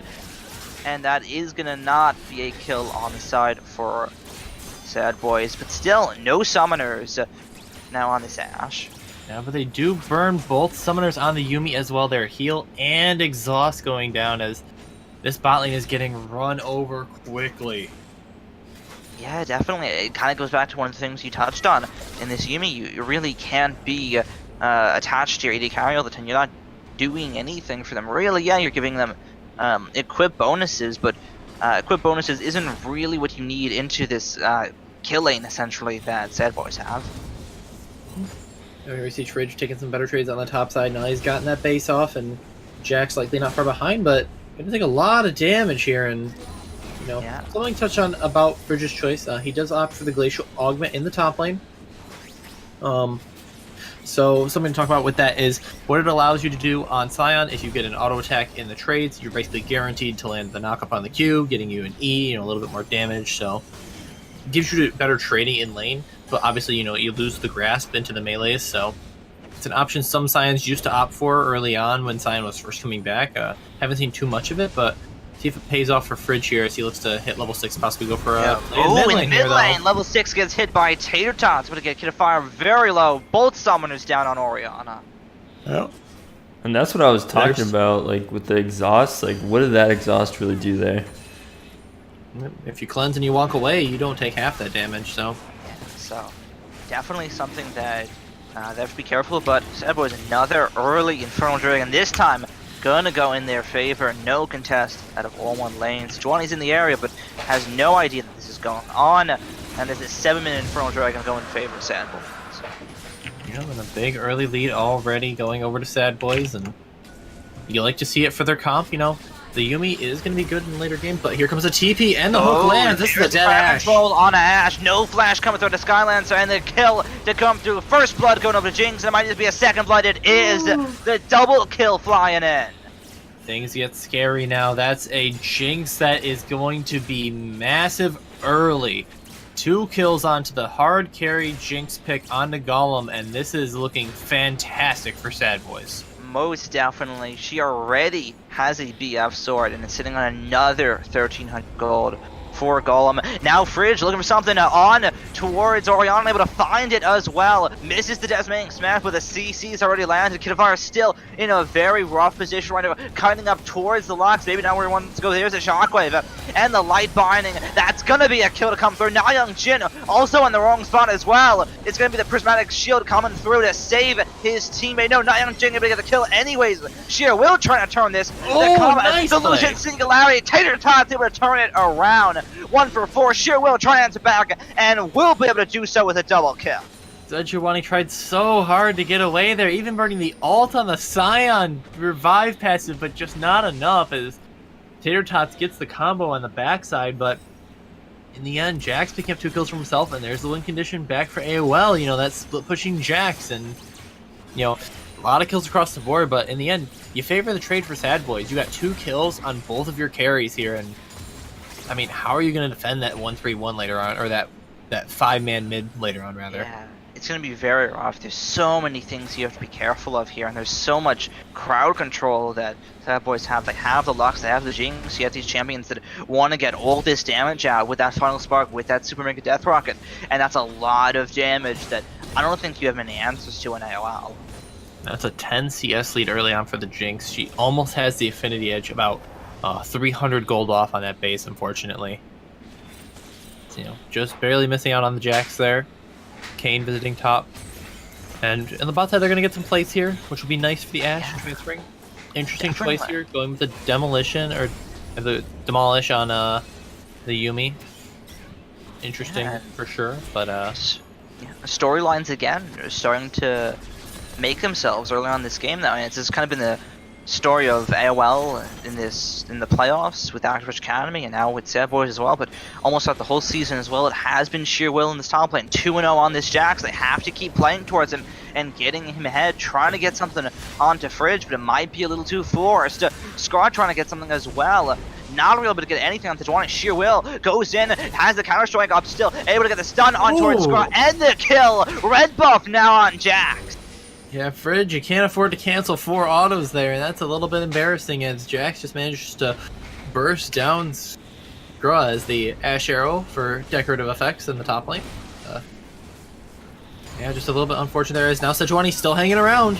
Yeah, still hanging around on this one, able to get another kill, this time for Na Young Jin in the jungle, and it's going over to Jax. Sheer will. Again, the win condition in favor. Finds some damage on a Skylancer, taken very low. And it's just going to be the Yuumi ult that keeps them alive. And the heal comes through, but again, Ashe flashes away, and this Jinx is just powerful already in this lane phase. Another hook landing. Now goes back in. Is that going to be the kill to come through? The knockup, but not enough damage to follow up the turret. Able to act as coverage. And Ashe Jinx not going to go down just yet. Jinx could have pressured for that. Another auto and a W landing would have been enough to kill, but just decides to back off on the trade there and just look for another hook as they'll fish. And this Jinx Nautilus lane, 30 CS advantage already, as Sejuani's going to look to try to help out here, but Sejuani's trying to look off the Fridge right around the corner. They don't quite know that he's there. Misses the ultimate out of Fridge. Na Young Jun still getting focused down. This is not what Sad Boys want, and Skylancer's able to get the kill on a Mother Beeping Yow. And now Sion possibly caught out, went way too deep with the ult, and they're under tower, Yeah. but Jinx with the flash forward gets the crit! Flashing in, able to get the kill on towards the Ashe, and desperately able to get an answer kill on the end for Sad Boys. And that's just disaster for AOL. Jinx gets a 3rd kill. Ashe going to be even 30 further behind this lane. Already 30 CS down. Jinx is going to come back to lane with like a Zeal and an IE already. It's just absolutely the worst case scenario. As Fridge just, taking a shockwave because he can. There's the Taking exhaust. the shockwave. There's the exhaust, but I don't think it Look how matters. much work Fridge it did. is tanky on this. Kid Fire flashes forward, but he's going to go down. No, able to get the answer kill onto Fridge. Still running away from this one. Can Kid Fire survive? No. Fridge able to smack him with the zombie passive. Fridge with the 3000 IQ int there dies so he can get the zombie passes so he can run down the the Orianna there. Not quite what you intended, but I mean, in the end, it trades a kill and gets gold over to the Lux, but at the same time, Jackson's Also, I have just to gonna hammer say, away at top lane. interesting purchase right now out of... we might get to that later on right now. Interesting spot there. Tater Tots Kings DC down by Yuumi, Sejuani, and Ashe. Is she going to go down right afterward? No, she's not. The Death Rockets fall through as well, and they are able to back out. Good rotation there from the Kane to save his mid laner. A good attempt at the play there from Skylancer and from Neo and Jin, but just not enough damage overall still, and in the end it just results in them heading back towards bot side with the teleport from Ashe. Yeah, definitely. Right now, again, something I want to point out earlier is we have a Mercury Treads on Jinx. How do you feel about that? It's an interesting choice. It's good into the team that they're facing. I mean, you look at the overall... sorry. Hit something in my throat today. Jeez. But you look at the overall composition, you have, the Ashe Arrow, you have Yuumi slows, you have the Orianna damage, that's magic damage, and you have Sejuani ult and Jax stun. So, a lot of crowd control coming through, it's just going to keep them more safe in these team fights. You could argue, just position better, get the Berserker Greaves, call it a day, but you know, I think it's a safe choice, you know, by Golem to go with these merchants in this one. Yeah, I'm in consensus with that. I don't think that it's bad. You're still going to be getting your double attack speed in your rapid fire cannon and in your hurricane. So overall, you're not going to be at a shortage of attack speed, or at least you shouldn't be. So going for that safer option in any instance where he does get ulted, the crowd control is not going to last as long, and L1 lane are going to have to pile on him a lot quicker. I just wanted to point out in this mid lane here, we actually see a CS lead building for the Orianna. Do you think it's the threat of that exhaust that's just, I don't know, scaring the Lux away? Could be. Pretty threatening. I think it might be a mix of Tier Tots focus a little too much on poking down Kitafire and looking for these kills in the long run, as opposed to just shoving in the waves and Kid's able to get the farm. But pretty interesting stuff. Scraw versus Sheer Will in his top lane. Sheer Will finds the turret. Might just be able to find Kane right after. Shadow walks into the wall, but doesn't have any HP to really answer this. There's ultimate, the Rumble Trespass to come through. Final Spark misses. Is that going to be the kill? Sheer Will turns it around! And Tater Tot's not able to find it with light binding either. Now stunned up. There's a losing singularity zone. And the teleport to come down as well. But Owen Lane are on the ball with this one. Kitafire just able to get out with the rest of his team. And Owen Lane are now the ones that find the play. That's the guy they got to play through. Get that Jax ahead, let him split push, and then he'll really start commanding like at least 2 people to come try to deal with him. Yeah, definitely, and this is the 4-in-1 Jax. We talked about this as a champion that does not mind getting to that late game by any means, but right now he's ahead in the early game. So really big stuff for Owen Lane. Yeah, and you see him going for that Spear of Sojourn's second item. Once he completes that, he's going to get really strong in these fights in the side lanes.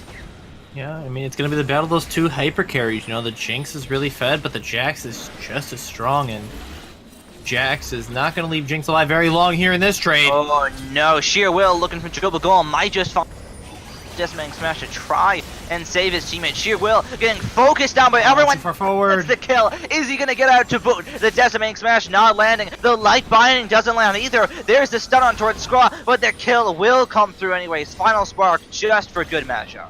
You know, if only Jinx had an ability that made her range longer so she couldn't get jumped on by a leap strike. Oh wait, she does. Golem with a bit of a misplay there, decides to go with a minigun and ends up getting gunned down himself by the Jackson. A misplay leads to a big shutdown gold going over to Jackson.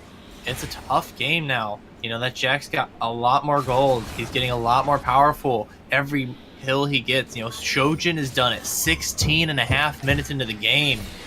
Who's going to be able to deal with this Jax if he just goes on a side wave and pushes down? It's the same question we had last game with the Nasus. And this time you don't have a Kog'Maw to kill him. Definitely. Fridge looking for another ulti, not going to be able to find it, but the light binding does. Joel Golem picks up the kill with the rocket. And now AOL are in full-on retreat mode. Decimating Smash not going to find a second pickup, but that mid lane prio now in favor of Sad Boys. A Mother Beat Meow goes in underneath the turret, able to find something on towards the Yumi, but gets locked in underneath the turret right afterwards. Shiro just running havoc in the backline. That's a double kill for Jack so far. Tier Tots, can she shut him down? Yes, she can. Now Yesu's in trouble. That's a final spark onto everyone on AOL. Skylancer and Notting Jin, the only ones up, and mid lane prio back in favor of Sad Boy. Yeah, and just like you mentioned, you know, they are really strong in this mid game here. It's not just the Jinx that's fed, it is the Lux, so they can get some of these picks, so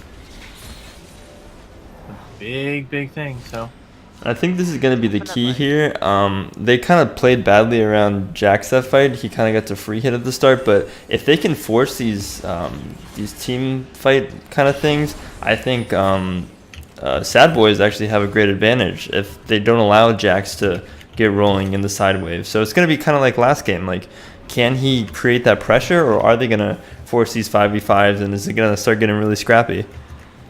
Yeah, definitely. And right now, and early Ocean Dragon started up in favor of Sad Boys. Look at their second of this game. We saw what they did last time when they had all these Ocean Dragons. Nayang Jin has the smite up, goes in early. There's a shockwave, and able to steal the dragon as well.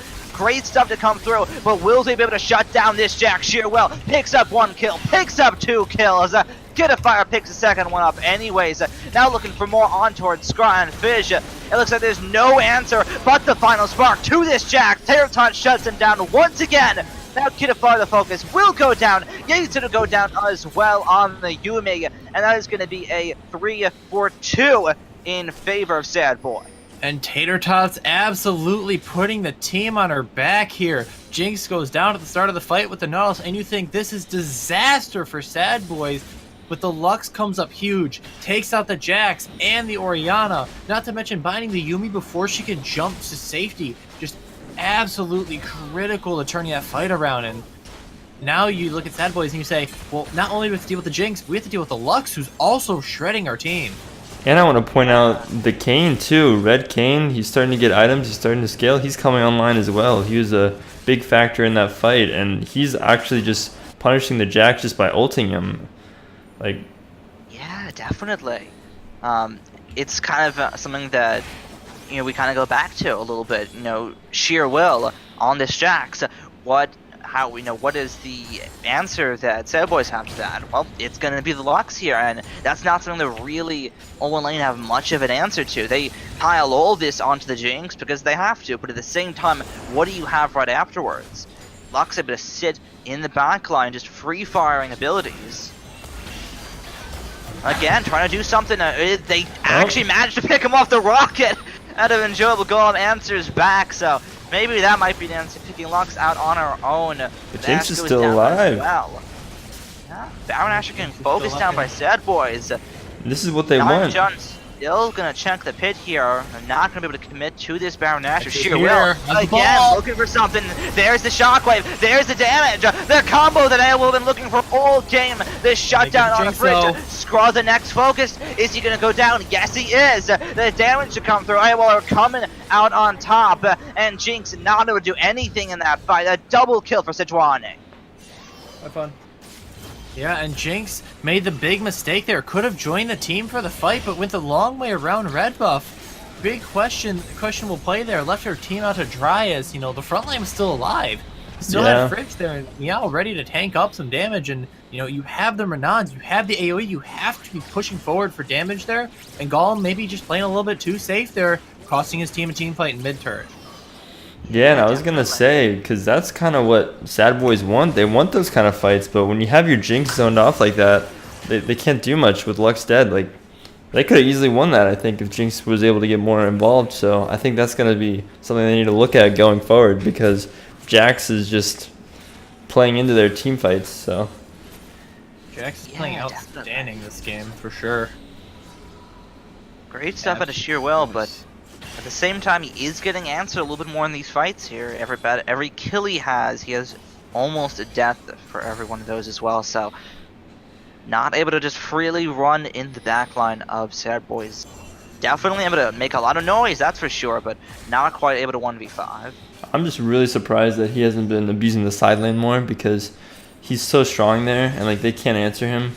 But he's just choosing to keep going in for the team fight, which is sort of working. But like you said, he's usually trading 1-for-1, and I don't know. There's an arrow. Oh, they're looking for a Does pick land. on towards Lux. Oh. There's the pick and the kill to come through. Nayoungjin goes on rampage for that, and that's definitely one way to answer this Lux. You know, you start using this Ash pick to our potential. You look for these picks. Sheer Will might be going in a little early though, able to bring him back to his team. There's the Death Rocket, but this is a 2 versus 4, not going in favor of Sad Boys here. Scott trying to get over the wall will just barely be able to do so. There's not going to Kitafar gets the kill anyways, and Owen Lane are finding ground in this game.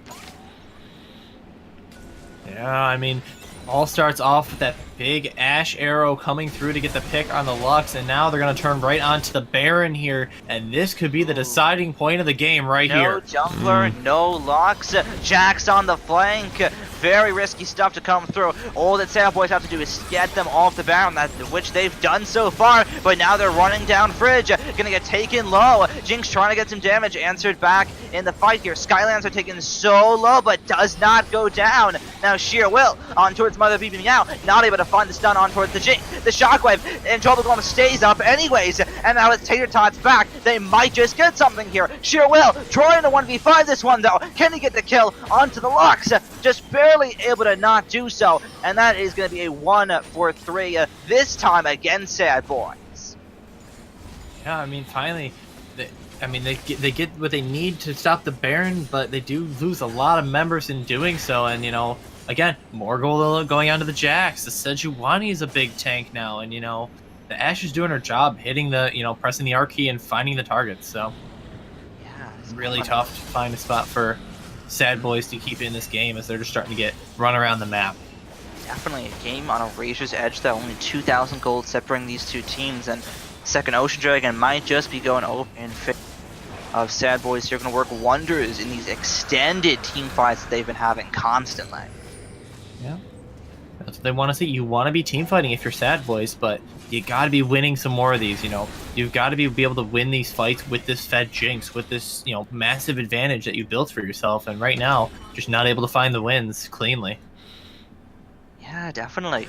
Very chaotic this game is, that's for sure, but it appears like it's starting to tip in AOL's favor a little bit. Scraw taken down so low. Kane, Sheer Will not going to quite dive underneath that turret, but exerting more than enough pressure. That's going to kind of force Tater Tots to lean towards that half of the map. See some rotations coming through here, likely. See what they decide to match up into the Jax, as they're going to just pause and think about it, it looks like. Indeed. So, interesting stuff right now. Right now, we're in a very interesting state in this game. Another pause, maybe just for both of these teams currently. So, again, it's constantly this back and forth of how can each team answer the other one. And it's a lot of jostling for position right now. You know, one person gets a pick, but then on the backside, you know, Jax is going down in the back line. But, you know, the Jinx is traded, so what can you really get out of it? And the answer is not usually much. So Golem's got to get either more protected or play a little bit smarter in these fights to be able to get this damage out. I mean, you look Actually, at the KDA.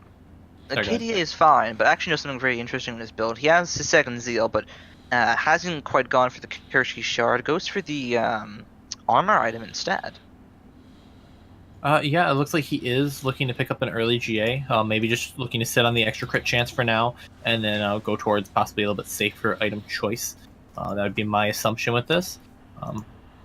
You know, my expertise as an AD carry inclines me to say he's just going with the safe Guardian Angel early on here. Did like to build that pretty early on Kog'Maw as well, so that's what I would assume. I think it's a pretty safe assumption, but I could be proven wrong. He could just flex on to the crit item and get like 4 kills in the next fight, who knows. But I have to wait and see what he decides there. Another thing to note is that, you know, you do mention, you know, double crit items for Jinx coming through. Ashe still behind the curve by quite a bit, trying to play catch up still, and that's the big thing for, you know, for AOL here. They need some more damage in these fights besides just the Jax. And the Orianna's there, you know. She's got an item and a half, you know, starting to build up more and more damage, so it's going to be some really close fights really quickly here. Yeah, definitely. Yeah, so actually not looking bad at all on this Yuumi pickup. 0, 3, and 13, kind of showing us the Yuumi that we've been wanting to see all season long. So, all in all, much better Yuumi performance out of him than we saw out of Mother Beeping Meow, to say the very least. But that Baron Ashe position in favor of Sad Boys now.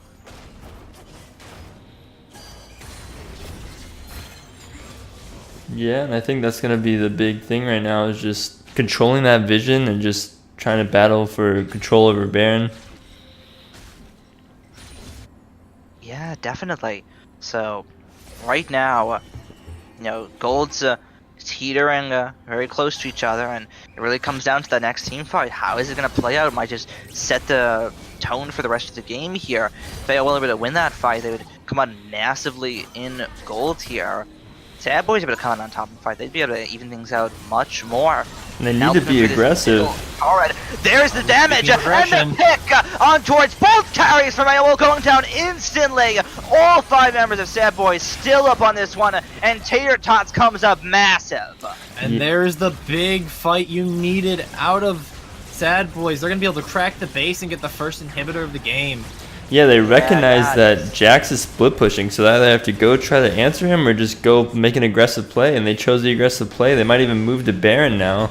I don't know if Jax can trade back enough here. He wasted his TP on the tower that was already gone, so I mean, he can't join this. No, that should be the Baron. Nanjun still up on this one, but I mean, this is going to be very, very risky on the N401 lane. They cannot let this Baron Asher go down. The middle tower, middle inhibitor, the 2 picks on the big carries. They're back on respawn now, and most of the ultis still up on the end.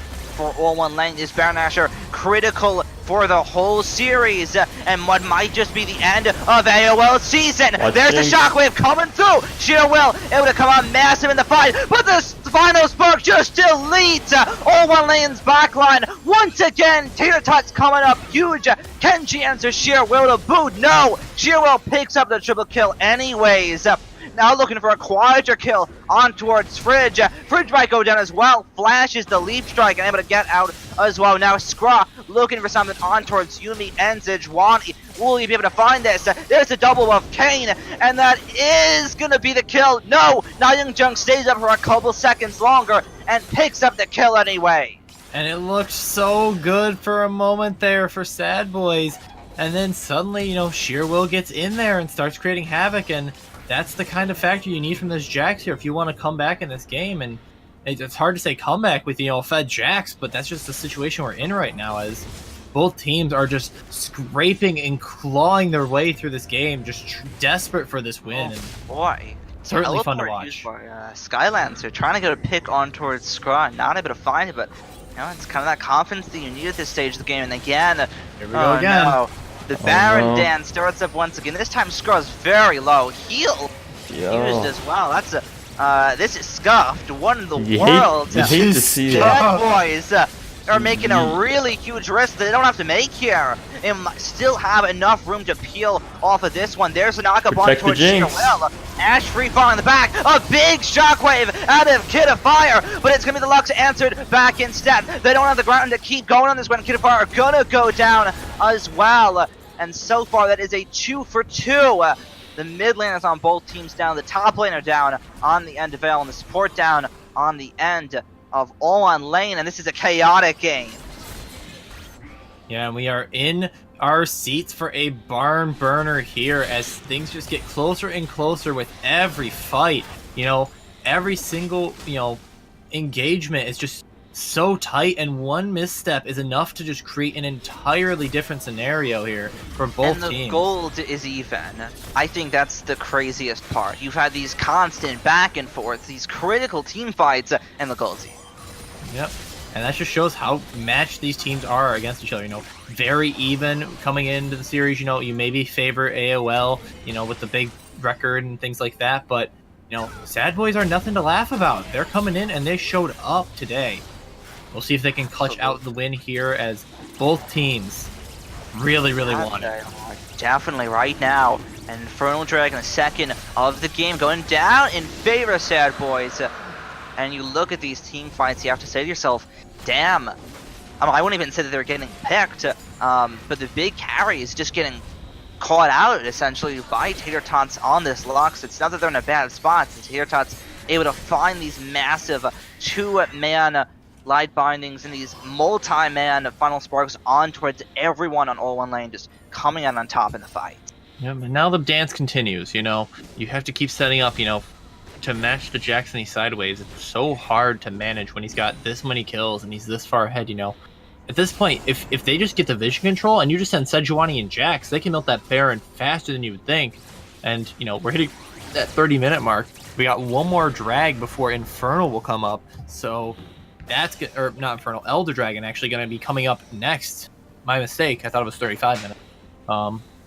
But we're getting there pretty soon. Two big objectives on the map, and if Sad Boys get that one, unless both characters go down in a blink of an eye, they win the fight for sure. Yeah, definitely. Very interesting stuff to come through in this game. Fridge versus Sheer Will. Probably not going to go anywhere, but Fridge might be in a little bit of trouble here. Able to use that Sign Ultimate to get himself out. That means it's not up for the fight. And Skylancer, very frisky position, but also not going to get caught out on the Ash. Yeah, and just, again, the tiptoeing around Baron here. You wonder who picks pink wards, and you look at both teams, and right now AOL's got the pink wards in their inventory. You know? Sad Boys, you don't see a single one across 5 members. And, you know, do you really need a Doran's Ring at 31 minutes, you know? That's the question you have to propose. Not really. No, probably not. Is that Ruby Crystal really going to keep your Nautilus alive against this Jax, or, you know... I mean, I could understand the Corrupting Pot for the laning with the... trying to deal with the Jax and the side waves, but Jax isn't even splitting right now. Like, look at that bottom wave. Jax could be there hitting that turret right now, but opting to stay around and defend this inhib instead. Yeah. Looking for that priority onto him just being there at the start of the team fight. TP now refreshed, so that wouldn't have been there if you were split pushing. But either way, it's still very crucial right now.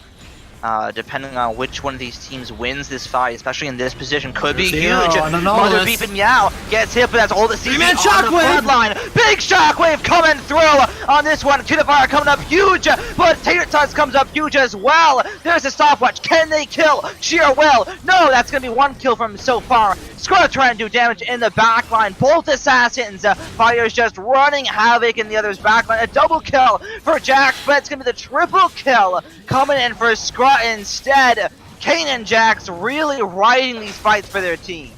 That Yuumi is so good with the Jax, like we mentioned in the first game. Pairing it up with a Bruiser just makes this Jax so hard to deal with. You have a slow to help him catch up to you. You have heals for him, a speed boost, you know? That's just so hard to deal with the Jax, as now he looks for another one.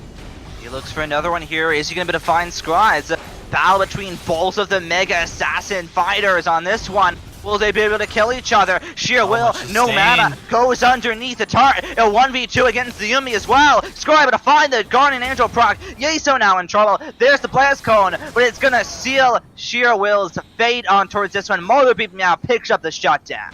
They weren't taking any chances there. Yuumi just says, "Alright, it's been a pleasure, my friend. I'm out of here. Enjoy your death." And now the Jax is down, the carry's down. You just turn to the Baron. Yeah, that's huge. Time for the revive. Na Young-jun still up on the map here. Not quite on the Baron half, but without the Jinx, it's not going to get traded as quickly. Very crucial. Need a huge shockwave here to stop this Baron. That they would. Sampo's clumped up a little bit. Fire. Can he find the shockwave on towards this one? Na Young-jun on the outskirts of the fight. He uses the Electric Assault defensively. Baron Asher continues to get chumped out. Na Young-jun not able to get into the pit. There's Orianna. Jinx on the outskirts. Is this going to be the Baron in their favor? There's Yuumi secured by Scra. But will Sad Boys live to tell it out? Na Young-jun up in the front line. Gonna go down. No. There's the flash. Sejuani barely trying to run out from this one. Is she gonna go down? One more hit would do it. The zap misses. Sejuani barely gets out. Get a fire on the run as well. Jax is coming. The flash to come through. Some boys have committed so much to this. Can they survive Sheer Will? Everyone's on top of him. Will they be able to kill the Jax? He's still running havoc in this flash. There's Fire with 1 kill so far. Jax does go down. Fire taken out and taken low as well. The zombie now picks up the kill. Tot still has the ulti. It's double kill so far. Yeso now the next focus. Well, Yuumi getting knocked up. She is also going to go down. That is a 3 for 3. Scrot trying to find something onto Sejuani now. Fire sitting in the bush. Should be able to get this recall off, and this game is absolute chaos. The Jax TPing in says, "I got this, 1v5, it's all me." Almost manages to do it, forces so many stopwatches, so many Zanyas, every defensive spell in the team's book, but they scrape by, they take down the Jax, and in the end they still end up coming out behind in the fight. The Orianna survives, the Sejuani gets out, and in the end it's a 3 for 4 trade, and now we got Elder Drake, and we're going to do it again. Yeah. Oh, yeah. We are going to be right back at this one. 17 and 8 on Jax. But Sir Boys, they blew so much in that fight, and they're still able to answer him somehow. Absolutely ridiculous. That double Infernal might just turn into a Quadra Infernal, and looks like it is going to. No response out of Olin Lane this time around. They're going to have to give that up. And I just want to point out in the itemization of the backline for Sad Boys, you see the Zonia for Lux, and for the Jinx, she opted into the new Phantom Dancer, which has that shield when you get low, and a GA. So they're just trying to buy time. They know Jax is going to jump on them, they're going to get the Ori ball, they're going to be diving on them, but if they can just buy that time, I mean, they can just win these fights as it drags out. And you see also the Kayn level difference here, level 18 to level 14. That's been a huge difference in this game. Absolutely. Right now, Skra just hard carrying in some of these fights as well. You talked about they have the Lux, they have the Jinx, but they also have this Kayn who is just running havoc in the backline with that Jax on the other end. So, very difficult stuff for all one lane right now. Inhibitor, they can't quite contest that, and Sad Boys might just look for the game here. This is it. They have the 4-stack Elder Drake. They have the Baron buff, and here goes the Jax. They do. There goes Jax looking in. There's the Yumi Alpha, but the C is on the front. He's there. Big shockwave. This might just be it. Nayang Jin taken low. Not gonna go down. Fire is getting crowd control down, and Sad Boys have just done it, taking out the #1 team. In this third place matchup, sending Online to fourth place. They have to wait for the minion wave still, but with the Yumi and Sejuani, there is virtually nothing that they can do. And that's gonna do it. Game 2 and 3, the comeback series. Sad Boys take down a team that went 16-2 in the regular season and become your third place IBSG champions. What a Absolutely turnaround. Ridiculous stuff. What a turnaround from Sad Boys. They fought it out for well over an hour in those last two games, and they managed to come out on top. What a tough series of games here from AOL, you know. They were so close to that title, and in the end, come up massively short. Yeah, definitely has to be heartbreaking for them, but Sad Boys fully rejoicing that victory for themselves right now. Doing a great job, able to get that third place for themselves, taking out AOL, bringing home the Game 3 tilter onto them, and that was just a fantastic series. And that was a fun game to watch. You know, action across the board. You have Fed carries on both sides, and just really a display of who can team fight who better. You know, it's a matter of can we get enough pressure and priority out to make our team work better than theirs. And both teams ponied up for the games. You know, they were both lining up. They're not saying, okay, we're gonna play this pushed out. No, we're taking on 5-on-5, run it down with some NARAM, and let's get this thing going. Yeah, I'm a little surprised that Sheer didn't try to punish his side lane advantage more, but I think part of it is just like those pressure, you know? This is like the game's on the line, like you see the other team going for these fights, you feel like you got to be there with your team, and I don't know, I feel like that might have cost them. Yeah, I mean, and he can't afford to leave the team is probably what he feels like, you know? Right. As the Jax with that many kills, it's so hard to leave your team alone because you don't know if the other team just engages, do you just lose the game? Exactly, yeah. A constant threat his team was under that game. We look at the damage here. Surprisingly, Orianna had the most damage, but a lot of damage coming out from both sides. Yeah, they got those big AoE shockwaves, some massive plays in a team fight, but just wasn't quite enough to pull those fights through for the team. And in the end, it does end up just being Sad Boys taking it here in this third place match. Yeah, if we look Absolutely. at the vision score, the Nautilus here, insane compared to everyone else on the map. Really just controlling the vision, making sure Boards the team can win engage. games. Absolutely. Definitely the case here. Looking at that vision score this time around, alright, scrub border control war. That's an improvement from last game. We're proud of him. Yeah. Overall, the general number of control wards could have been a little upped on Sad Boys, but still very great stuff. Amazing team fighting from them as well. So they definitely worked hard and absolutely earned this. Oh, I just looked in the chat. I accidentally had the overlay up, so they didn't get to see actually the Nautilus vision score. So Trust here, us, they're big numbers. Don't worry about it. You guys can look again. You know, I feel bad. It's kind of hard when you're playing a tank, you're playing support. Like, you don't get a lot of the credit for things, but that vision score and just being able to help your carry stay alive is actually really important in these games, as you see here with Sad Boys coming out on top. Yeah, that Nautilus was a big part in their victory today. And, we got some more matches today as well, as, looking forward. A great win here from Sad Boys, able to take it. But coming up, we do have that finals, right, tonight? And got some really interesting teams coming up that we probably didn't expect to see in the finals. Yeah, I mean, I think this matchup we just looked at was what people originally thought the finals was going to be. So, very surprising. Yeah, absolutely the case. Ridiculous stuff to come through in this game. It is going to be our top two, obviously we know, but not in what order. As far as the lesser half of that bracket, you have third seed Sad Boys, fourth seed Olin Lane, and your first and second seed is going to be decided very shortly. Right on the corner, we are going to have XL Esports, the second seed, versus Activision Academy, the fifth seed.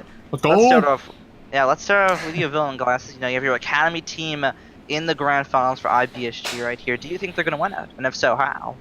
I think I have no idea because I don't watch enough of ISBSG personally. But, I wish them the best of luck. I think they've really come together this year. I think that the ability to draw a ban as a player is so rewarding and so important to be able to draw a ban and pick something else and succeed. And, Sinart's been able to do that all year. That Zyra has been basically permabanned against them, and he's still been able to be successful. He's still been able to be that, that leader and that carry that they need for the team. So I think ARA's got a good shot at it. Who's going to win? I'll put my bet on ARA. I'm not 100% on that, obviously, but, got to go with my boys under the same banner. Yeah, definitely the case here. So, gonna be some big stuff to come through. We're gonna have that right around the corner. Glans, how do you feel about that matchup? I'm not really sure. I mean, I think both teams are looking really strong coming into it. Both teams really have come together, shored up some of their weaknesses and have a lot of momentum. So yeah, I'm kind of on the same boat. I'm not really sure. I think ARA has really defied all expectations and really shown up in these big games so far. So I don't know. I just have a feeling that maybe the Magic will continue for one more ride and it'll show up big tonight. But we'll have to see. Let's go. All right, indeed. We'll be right with you very soon with the grand final of Iron, Bronze, Silver, Gold competitive series between XL Esports and Activision Academy very soon. Yep. That's it for us right now. But thank you guys for watching and supporting your teams. And remember, KFC tonight. Villain still best AD carry and duo. Thanks. Bye.